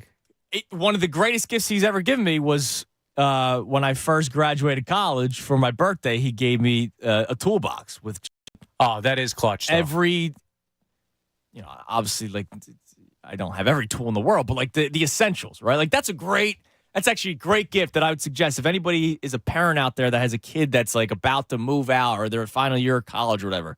A nice toolbox with hammer, nail, screwdrivers, all the kind of stuff. It's a great gift because it's going to come in handy, which it has. But like, I just remember him giving me the Swiss Army knife, and I remember being like, okay. I just have fun. Just I put it on the shelf in my room. And I don't think I ever touched it. Yeah, kids don't really have use for a Swiss Army knife. I would love. Does anyone use it now? Maybe. Who uses a Swiss Army knife anymore? I don't know. I don't. Is the Swiss Army knife the Swiss? I guess is the Swiss Army knife on its way out? Maybe. Who's like? My dad still will Swiss Army knife. I don't know if he still does anymore, but like when we would go on trips, he would always bring it because of if he would bring a 6-pack for himself and a bottle of wine for my mom for the hotel room, right? Yeah, you can open both with it. Exactly. Love it. But there's a lot of wines now that are just twist offs. You're asking the wrong guy. I'm a Neanderthal. Well, no, I'm talking out loud for the people that are listening. They can call in. They can also respond on Twitter. I don't see the need for a Swiss Army knife anymore. So all I have in my house, I have a bag that this electric drill came in. Okay. And then I have a hammer. And the hammer is in my coffee table drawer next to my couch. The last time I used the hammer was not for home improvement purposes. I got really mad at Call of Duty. I took the hammer out and I beat the controller to pieces. All right. So I'm not exactly a toolsman. I gotcha. I probably shouldn't have any more tools because of my inability to use them properly. Yes. But that's like the extent of what I have. Okay. So I need to invest in that. Maybe a Swiss Army knife's for me. But I'm looking at the Swiss Army knife right now, right? There's like a couple different kinds of knives on it, the bottle opener, and then like the screwdriver. You got tweezers in there, I think. I don't see it on this specific one, but I do think you are right that there are. Like, I think that you could pull it out. Yeah, it was something like that. You might have one of those little like small wrenches to get like bolts and stuff. Who needs this anymore? $36. It's a good deal. 36. No, it's not. Buy all those tools. That's way too much money for something. No. The Swiss Army knife is done. Buy all those tools individually. See how much it costs you. I'm sorry, Mr. Swiss, Mr. Knife, whoever. It's all. I think it refers to the country. Oh, okay. But the Swiss, honestly, the relevance of the Swiss Army knife is only still around because of what you said. You have a Swiss Army knife of talent on the offense. Sports is the only thing that keeps the Swiss Army knife relevant anymore. Am I wrong? I don't know. Who uses a Swiss Army knife? I don't know. I already told you. I don't even use regular tools. Well, I want somebody on Twitter or somebody on our YouTube to just let me know if you actually use it. Don't tell me, I have one. No, do you use it at all? And have you used it at all within the last year? Last 2 years. Well, listen, sometimes you get in a week 1 situation, you have a Swiss Army knife, and you don't give them enough touches, and then you realize in week 2 you probably should have used it. So it might be on the shelf for some people. It doesn't mean it's not important. Because when you match up with Minnesota, next thing you know, 175 yards, a touchdown. Swiss Army is pointless. Fat Cat, Danny, we'll get to you, both of you. I'm not calling Danny Fat Cat. One of the callers is Fat Cat. All right, just make that one clear before Danny thinks I'm calling him a fat cat. Pick segment at 1:30. Also, love is in the air. And, of course, your calls at 610-632-0975. I'm Andrew Salchunas right here on 97.5 The Fanatic. Fanatic Sports Update. Rushing attack comes through. I'm Connor Thomas. This update is brought to you by the Philadelphia 9/11 Memorial Stair Climb at the Wells Fargo Center. Join Jen Scordo and Chunas on Saturday, September 30th as they climb up and down the Wells Fargo Center in honor of our 9/11 fallen heroes. Sponsored by Paul Davis Restoration of Greater Philly. Go to phillystairclimb.com. The rushing attack came up big for the Eagles in their Thursday night win over the Vikings. 175 yards on the ground for DeAndre Swift alone, over 250 for the team in rushing, and a touchdown for the Philly kid Swift in his debut. And doesn't that number 0 look clean when he does it? The Eagles have a number 0 in their loss column. They're 2-0 on the season with that 34-28 win. They'll have 11 days off as they await their Monday night matchup with the Buccaneers in Tampa for week 3. Unfortunately, I should say, I meant to say that, but didn't sound like it. Avante Maddox may have a season-ending injury. The Eagles fear he tore his pectoral muscle. He's seeking a second opinion currently. The Phillies are back in action versus St. Louis tonight. First pitch against the Cardinals is at 8:15. Aaron Nola takes them out. Sure, that'll be a fun start. And Dave Zangaro joins the best show ever coming up at 4 p.m. for his reaction day after to the Birds win. This update's also brought to you by Macy's Backstage. What will you find at Macy's Backstage? Well, here's a hint. Fall finds for $25 and under, like sharp blazers, cozy sweaters, cargo pants, jackets, and more. Find the latest trends and new arrivals at a Macy's Backstage store near you. Keep it locked right here for all your latest news and info. I'm Connor Thomas for 97.5 The Fanatic. It's the Cuz, Anthony Gargano. Weekdays 10 to 2 on 97.5 The Fanatic. Hi, my name is Dan Packard. I was on my way to work, and the gentleman behind me hit me. We called Morgan & Morgan. From that moment on, everything else Morgan & Morgan took care of. They emailed us all the time. They constantly stayed in touch with us. We have been really blessed to have them in our corner. And it really did feel like family. Morgan & Morgan did it all with literally one phone call. Last year, more clients hired Morgan & Morgan than ever before.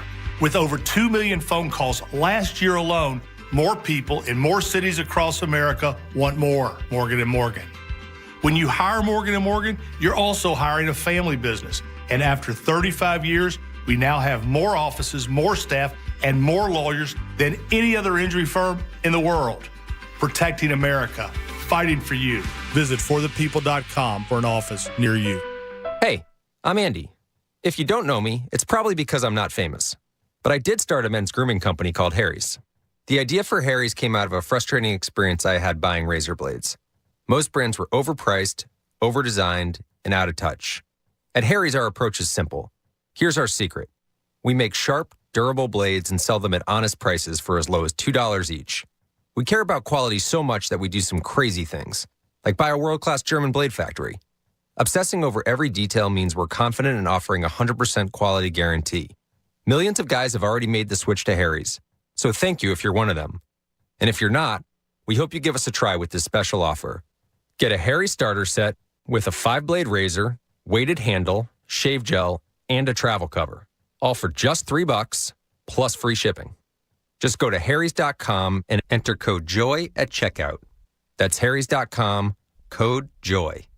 Enjoy. As summer fades, it's time to recharge your home with Preferred Pros. From refreshing interiors to enhancing curb appeal, make this the season of stunning transformations. For jobs big or small, count on the Preferred Pros team of trusted and reliable professionals to tackle your projects today. Get the quality electrical repair services you need. When you choose Horizon Services, an electrician will be on time, fully stocked for same-day repair or next-day installation services. Are you dreaming of a backyard oasis? Are you looking for a pool installed in one day? Look no further than Pool Designs. Contact Pool Designs today to create the perfect pool for your home. Paul B. Moyer. From blowers and trimmers to chainsaws and mowers, Paul B. Moyer and Sons in Doylestown and Jamison, PA have the best in outdoor power equipment, including parts and service. Visit in person or shop online. This paid program is sponsored by businesses highly rated by actual customers. Find your preferred pros at 975thefanatic.com. Hey, it's John Kincaid, host of the John Kincaid Morning Show and two-time, soon-to-be three-time cancer survivor. I want to thank all of you who have joined me in supporting life-saving cancer research by donating at aacr.org/fanatic. And to our generous corporate partners, thank you for stepping up and supporting the AACR, the official charity of the John Kincaid Morning Show. Pierce Phelps Bryant Heating and Air Conditioning Contractors will do whatever it takes to keep you comfortable this season. For flexible spending options on a new HVAC system, visit nopaybryant.com. With over 1,500 windows to choose from, Window Nation can outfit any home. Call 866-90Nation or visit windownation.com.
120, 97.5 The Fanatic. I'm Andrew Salchunas. 1 o'clock hour brought to us by Ferguson HVAC Lyon Conklin. Attention HVAC contractors for equipment, parts, and supplies for every heating and cooling job. Visit one of Ferguson's counter locations in Ben Salem, King of Prussia, Pennsauken, or Westchester. Also, it is a football Friday. Even though the Eagles played yesterday, it is still a football Friday, and football Fridays on The Fanatic are presented by Pumpman Philly. For 24/7 emergency repair or pump replacement, count on Pumpman Philly, the guys to know to fix your flow. By the way, if you're wondering what the deal is with Nick Sirianni, I'm hearing that the day after press conference will not happen. The latest I've heard is that the press conference will take place on Monday. So, of course, our friends Corpley's Bakery and Deli, world-famous tomato pie with hoagie and party trays, every bit as good. That will happen on Monday, the day after press conference. We'll call it the day after press conference on Monday because it'll be the first time we get to hear from Nick Sirianni. Well, it's 4 days after press conference. Yeah, exactly. You get what I'm saying. If anything changes, we will let you know. It will air here on the station, whether it's with the best show ever or over the weekend. That was always a nice treat when I would do like a Saturday show.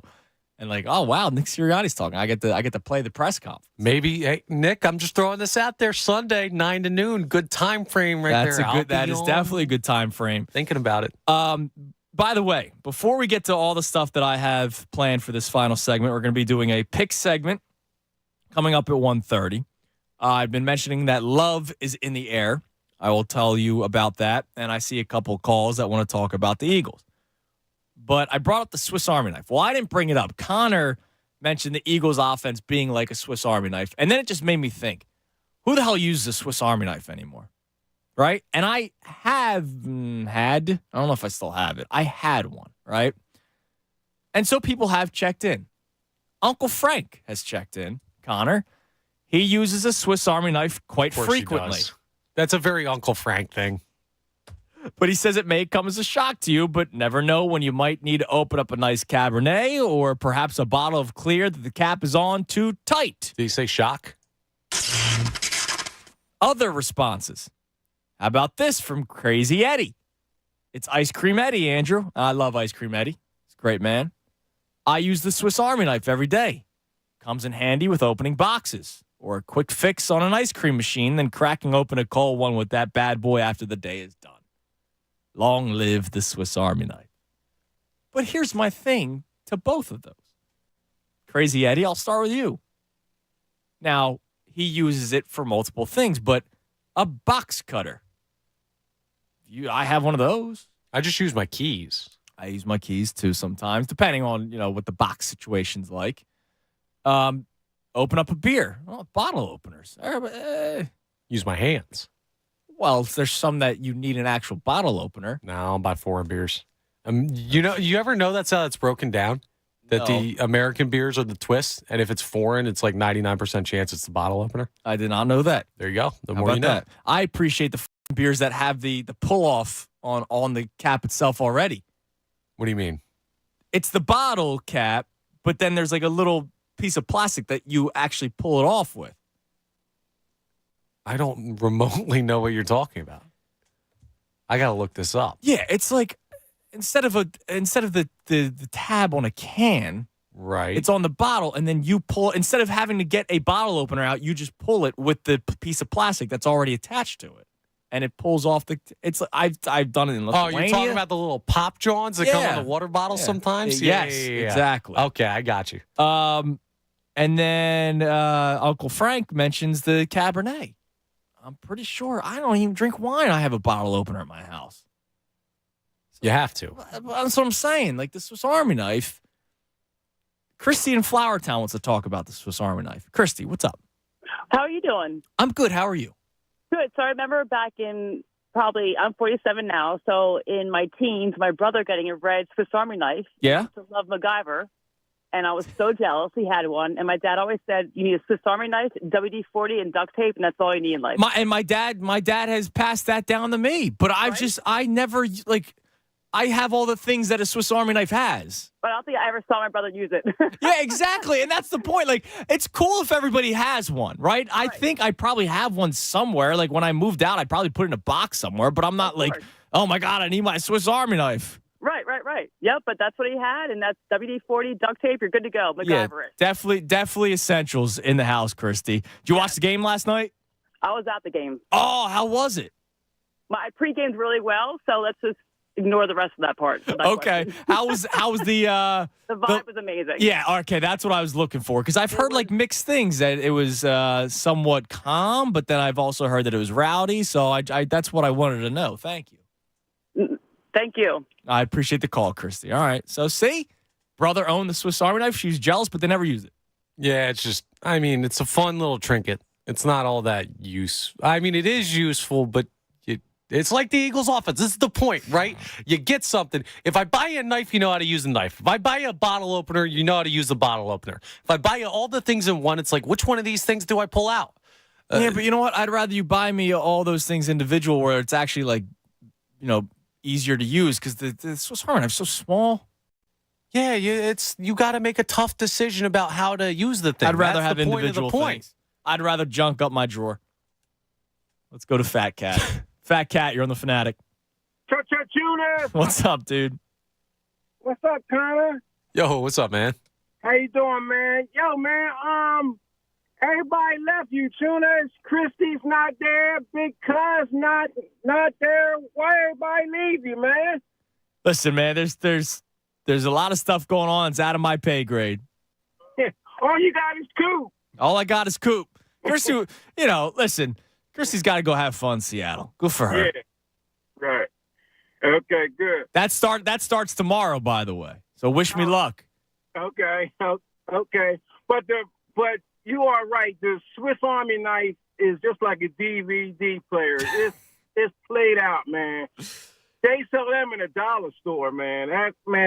Man. But like, here's the other thing. Like my grandfather came off the boat from Lithuania, not knowing a lick of English, built a house by himself. Do you think he used a Swiss Army knife to put up a roof?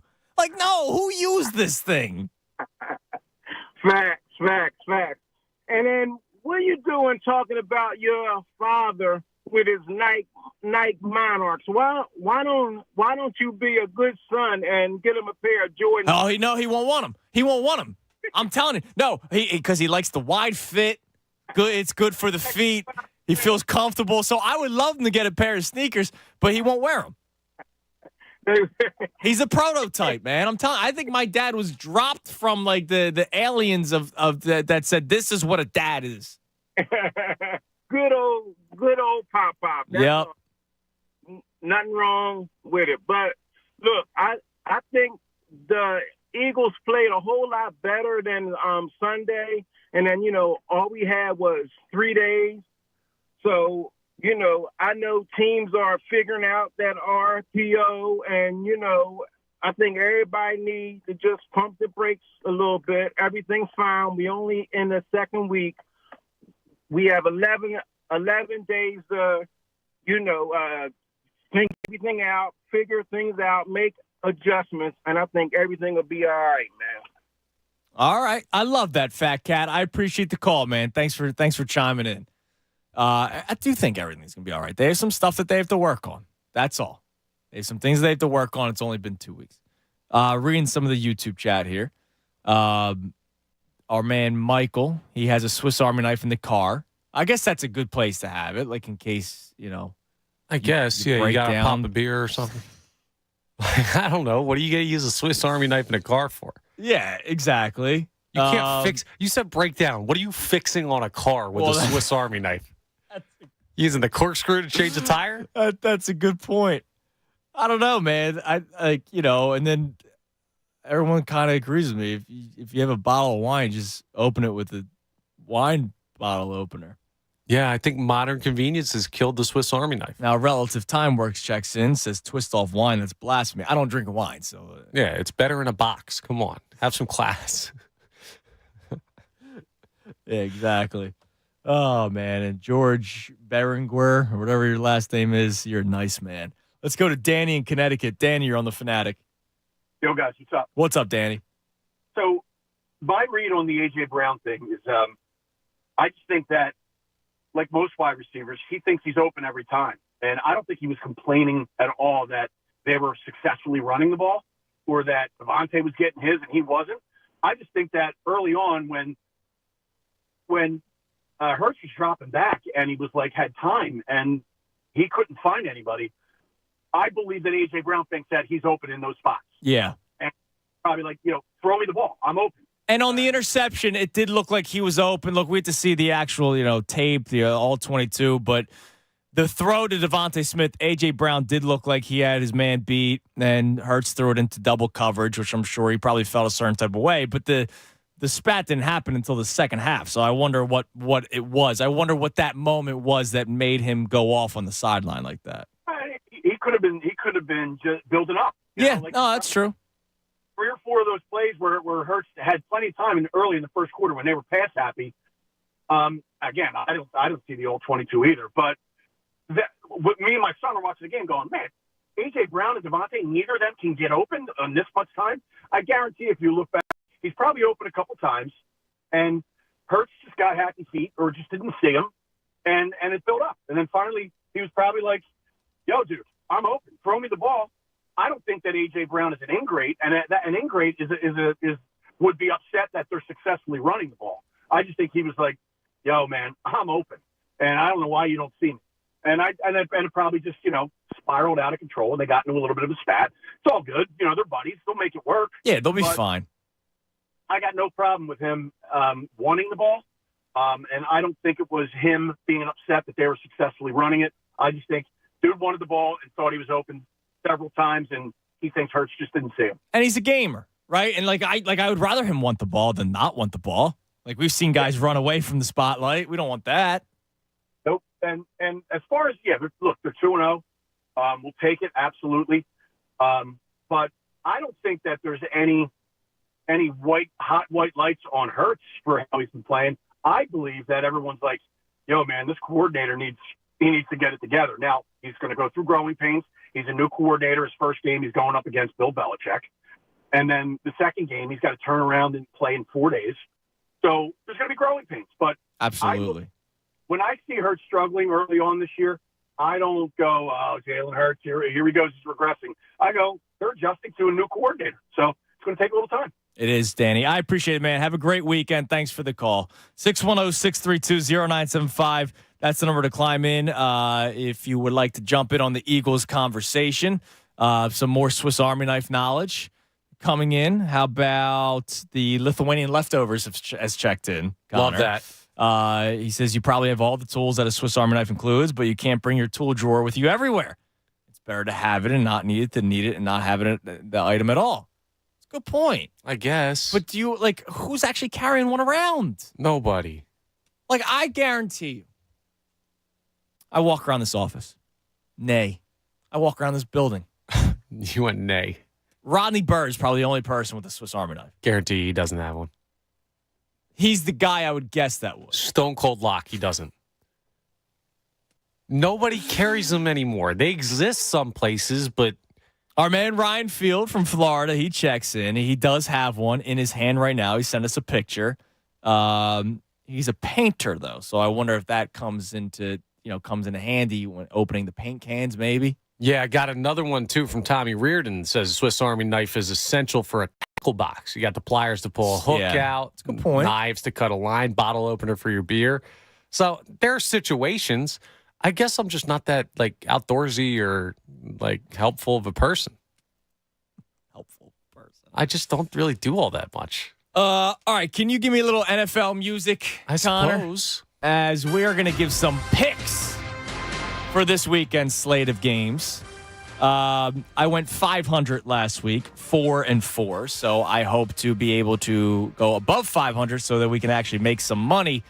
But I can also say, I made bigger bets on the 4 games that I won than the 4 games that I lost. But no, that's not how this works. So let's go through the slate of games in the NFL. And I told you there's a couple of dogs that I like early in the 1 o'clock slate. And we'll start in Atlanta. The Falcons hosting Jordan Love and the Green Bay Packers. I still haven't seen anything about Christian Watson yet about whether or not he's playing. I don't like Ritter at all. And the Panthers were fighting the Falcons the first 3 quarters of the game, and then the Falcons pulled away. And I did take the Panthers last week, so I got burned on that one. But I'm going to ride with the dog again because I think the Falcons stink. And maybe Jordan Love has some magic overall. I'm going with the Packers outright against the Falcons on Sunday. Second one on my sheet. Oh, you have it written down? Outright. All right. I'm with you. So you and I together. Another dog. We might have the same. I feel kind of gross doing it, but Tampa should not have won week 1. Oh, Andy. And I think Justin Fields plays a little bit better than he did week 1, and maybe he connects with DJ Moore a little bit more. As long as Chase Claypool also cares about football, I'm backing my starting quarterback in 2 of my fantasy football leagues, Justin Fields, and I'm going outright with the Bears in Tampa. I've been a big bear down guy. I picked him to win the North. I like Justin Fields. He didn't look great week 1. I have, not outright, but the Bears plus 2.5 in Tampa against the Bucs. We're on the same 2 games to start. Okay, just a little bit different. Did but you I'm cheat going off my sheet? No. Okay. I did not look at your sheet. Seahawks and Lions. Very, very, very weird week 1 for Seattle. Yeah, I'm not on this game, so I'm not touching it. I would say lean Detroit because I think Detroit's got some good things working for them. They have had more rest coming off of their Thursday night win against the Chiefs. It's kind of too far removed from the emotional win for me, so I think the Lions would be a decent play. But because Seattle was so bad last week. Yeah, they're a playoff team last year. Yeah, so I'm staying away from it. And you said you are as well? Yeah, not touching it. The Bills, 8.5-point favorites. That is a big number. Raiders dealing with all kinds of stuff. They got injuries, and, who knows what that team's going to look like. I almost say lay it. I will say lay it because when the number's that high, that means it's telling you something. Buffalo, they need to look better than what they did last week. I can't believe they lost in overtime to Zach Wilson and the Jets. I think the Bills bounce back, and I think they cover the 8.5 against the Raiders. Yeah, the line's just too big for me, man. All right. I don't know if the Bills are in for a regression year. I don't love it. I'll tell you where I'm going. I'm going to a Sunday night game next. This was an interesting one for me. Whoa. We're still at 1 o'clock, we're my rolling man. through this? I We're thought I still was just bouncing. If you don't like it, you don't make a play. Well, I don't like any of the other 1 o'clock or 4 o'clock. All right. Well, welcome to the show. Chargers, Titans, 1 o'clock. You say you don't like any of them. Chargers 3-point favorites on the road in Tennessee. I'm going to lay the 3 against the Chargers, but this line is fishy. Yeah. Because Tennessee, now here's what Tennessee does. Tennessee tries to control the clock and keep the Chargers offense from being on the field, but they also have to do that out of necessity because Ryan Tannehill stinks. The line's only 45.5, which means they think that they can kind of keep the Chargers offense at bay. But I am going to take the Chargers at -3. I'd like that it's 3 so you can maybe at least get the push. But you don't like this one at all. If you were to go one way, where would you go? I'd go Chargers -3, but that's a scary line. It's a fishy line. You said it the same way. All right. They should be favored by 5.5 or more. He's on the road. Still, the Titans stink. I'm not touching Colts-Texans. That's just slop, gross, ugly, ew. Not going with that one at all. If I were to go anywhere, I guess it would be the Colts because the Colts did play well against Jacksonville. I think I'd look at the over in that one. I'm not going to touch it. It's only 39.5 is low. 2 young quarterbacks that they want to let try and throw the ball. Dynamic guys. Maybe. All right. I don't want to go 3 outright games, so that's why I'm not making a play. But if I were to pick one team, it would be the Colts just because they did play well last week. It was a good week 1 for Anthony Richardson and Shane Steichen going up against Dougie P and the Jags. Ravens, Bengals in Cincinnati. It is Bengals by 3. Bengals an awful week 1 performance. I'm not touching it, and here's why. I would normally go with the Bengals, but I actually have the Ravens winning the division here. So this is a pretty big matchup for this, even though it's only week 2. It's week 2, divisional rivals. I'm not touching it. Yeah. But normally I would go Cincy by 3, but coming off of that game, you would think it would be a little bit higher. I don't like the divisional games, especially like with a weird first read on Cincy. Nah, I'm staying away from that one. Kansas City and Jacksonville. To me, this line screams Jacksonville. Jacksonville, 3.5-point dogs. I know it's at home, but it's Kansas City. And you would think the Chiefs would probably at least be in the 6 range. I agree with you. I'm going to...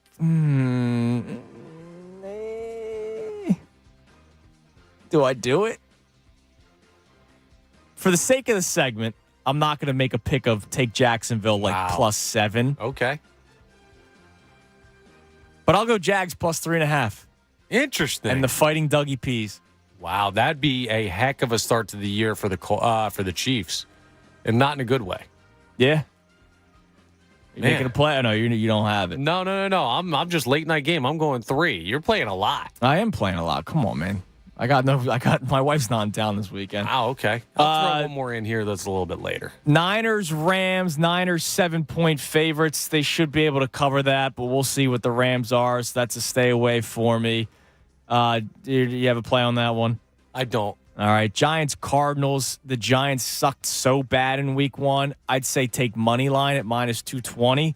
But if we're doing a segment on the spread, I'm not going to touch Giants 4.5 because, I don't know. And Jonathan Gannon's apparently a genius. Well, he'll tell you he is, but we'll see. Nothing on that game, but I am taking something in Jets, Cowboys. All right. What do you got? I love the over in this game. Absolutely love it. It's at 38.5. I get you look at it and you say, okay, well, the Jets defense is good. The Cowboys defense is good. Zach Wilson, can he score at all against that Cowboys defense? Bottom line is the Cowboys, I know it was a bit fluky because of the turnovers, but they put up 40 themselves in week 1 on the road. Okay. Now they're going back to Jerry World to follow that up. That offense is really good. And I think the Jets have enough that they'll be able to put some points on the board. I think that's a lock over. All right. You said lock for a couple things yesterday, didn't it? All right, calm down. I'm not touching that game. I'm not touching this one either. Broncos or Commanders. Russ did look better in week 1 compared to everything he did last year. Chase Young, it looks like he's going to be able to play for the Commanders. Not that he's been the difference maker that we all kind of thought he would be, but Denver's still such a scary team to bet on. And I'm obviously not going to bet on Sam Howell. I think he stinks. So not going to touch it, but I guess if I were to give you a pick, it would be Denver 3.5, but I'm not playing it. Yeah, me either. But I have another play here in the next one. All right, what do you got? Sunday night, 8:21 p.m., New England hosting Miami, and we've got the Hurricane game of the week. Hurricane Lee rolling in, maybe some weather. Looks like it's going to be rainy and wet. And I already like the under to begin with because of New England's defense and what they did against the Birds. The over-under, 46.5. I'll take the under with maybe a little weather built in there. Okay. Wait, it's in New England. You know that, right? Yeah, that's where the hurricane's is it going to hit at that point? Yeah, okay. dude, it's coming up the coast. It's going to hit Massachusetts. They've had heavy flooding. Look at Listen, you. bro, I looked at the weather. All right? I'm going Miami -3 in this game, by the way. That's fine. They can win 3-0. We'll both be happy. All right, beautiful. All right, there's your picks. Hopefully it's a little bit better. I mean, I'll take 500. I didn't lose anything, but, whatever. Let's go back to the phones. Well, you know what? First, Q and Tom, hang tight. We got to give an update because there may be love in the air.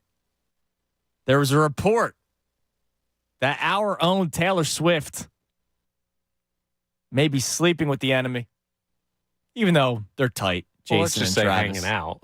We're hanging out. We don't know what they're doing. You get what I'm saying. Anyways, there was a report earlier in the week that Travis Kelce and Taylor Swift have been hanging out recently. And, of course, Jason Kelce post-game yesterday, he was with the Thursday Night Football crew, and Tony Gonzalez was not afraid to ask the important questions. Talk about family, and I have a 15-year-old daughter, and she's a big fan of a certain pop star. And you have a family member, a brother, I think. Yeah. And I've been hearing rumors that there's maybe some stuff. Can you comment I have on seen this? these rumors. I cannot comment. Damn gossip TV. We're going on TMZ. What are we doing? It's for my daughter, okay? What are we doing? Ever since catching Kelsey, everybody has been infatuated with Travis's love life. So I don't really know what's going on there.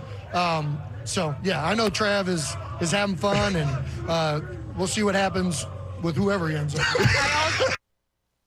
Listen, he had to be smart. He can't expose anything. But maybe there's something there. Travis and Taylor Swift. This is like another Super Bowl for us here. What do you mean it's another Super Bowl for us here? Well, this is Jason versus Travis. Taylor Swift, Eagles fan.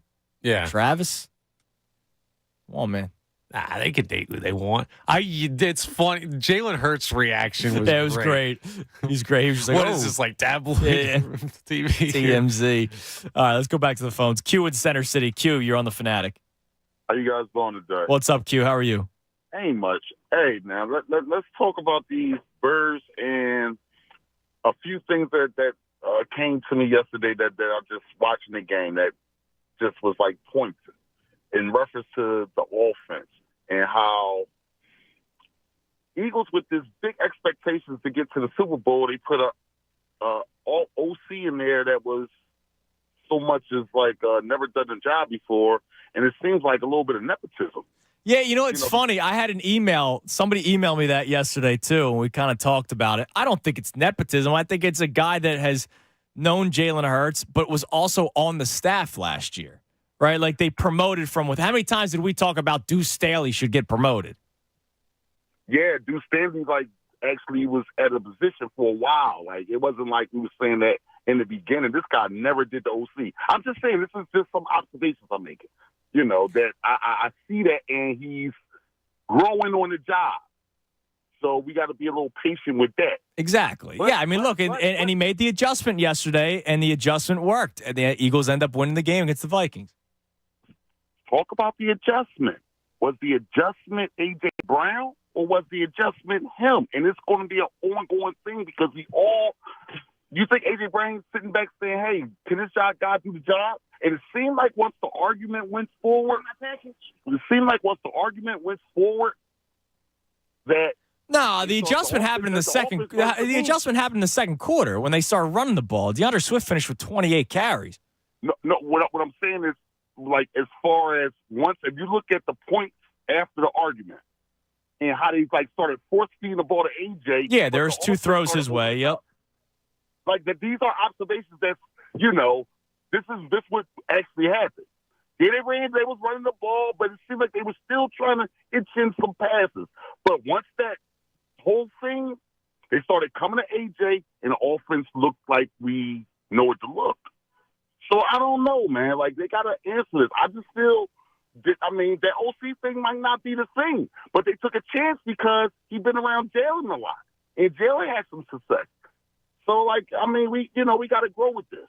Yeah, and look, I'm sure they did ask Jalen, hey, are you comfortable with it? And Q, thanks for the call. Enjoy your weekend. And he, obviously I'm sure he said yes. Real quick before we get out of here, Tom and Marlton. Tom, you're on the Fanatic. Good afternoon, guys. Yo, Tom. Hey, I want to talk about Swiss Army knife. That thing's made to travel with. Yes. When you're traveling, it has everything you need. The only problem is if you're going to fly, you can't put it on your carry-on. Of course. So you got to either check it or you put it in your car. Then when you're at your room, you got a wine bottle opener. You got a knife if your wife wants cheese and crackers. Yep, my dad did the same thing my entire life growing up. So it's definitely a traveling tool. It's not something you need at home, but it's definitely good to travel with. Okay. It's like the 3 ounces of toothpaste, right? You just need it in case. Yeah, I get that. Exactly. All right, thanks, guys. Thanks, Tom. I appreciate it. All right, that'll do it for today. We have about a minute and change left. You have the best show ever coming your way next from 2 to 6. So make sure you check them out. Connor, great job this week. I appreciate you helping out. Listen, it's been a week. I still don't know what's going on because I know I keep on getting emails and calls and texts and tweets. And please, please, please, I just want you to know I'm not ignoring you. It's just there's only so much I can say right now, and I wish just everything would just get worked out at some point, which would be great. So just bear with us, I guess. Bear with me. I hope you know that I'm not trying to ignore you, or I hope you all know that I'm not trying to step on any toes or anything like that. There was an opportunity, and so we'll see what ends up happening. I love my man. I love Ant. So hopefully things work out for everybody. Until then, it's me and Connor for the time being. So we'll be back on Monday unless something were to change. But I appreciate everybody who's been supportive during this time. And for those of you who've been nasty, so be it. Think you like what you like and you don't like what you don't like. And you know what? I said this before in this era with Pat Egan. I don't care if you like me or not. You know. I like you, buddy. Thanks, Connor. I hate you.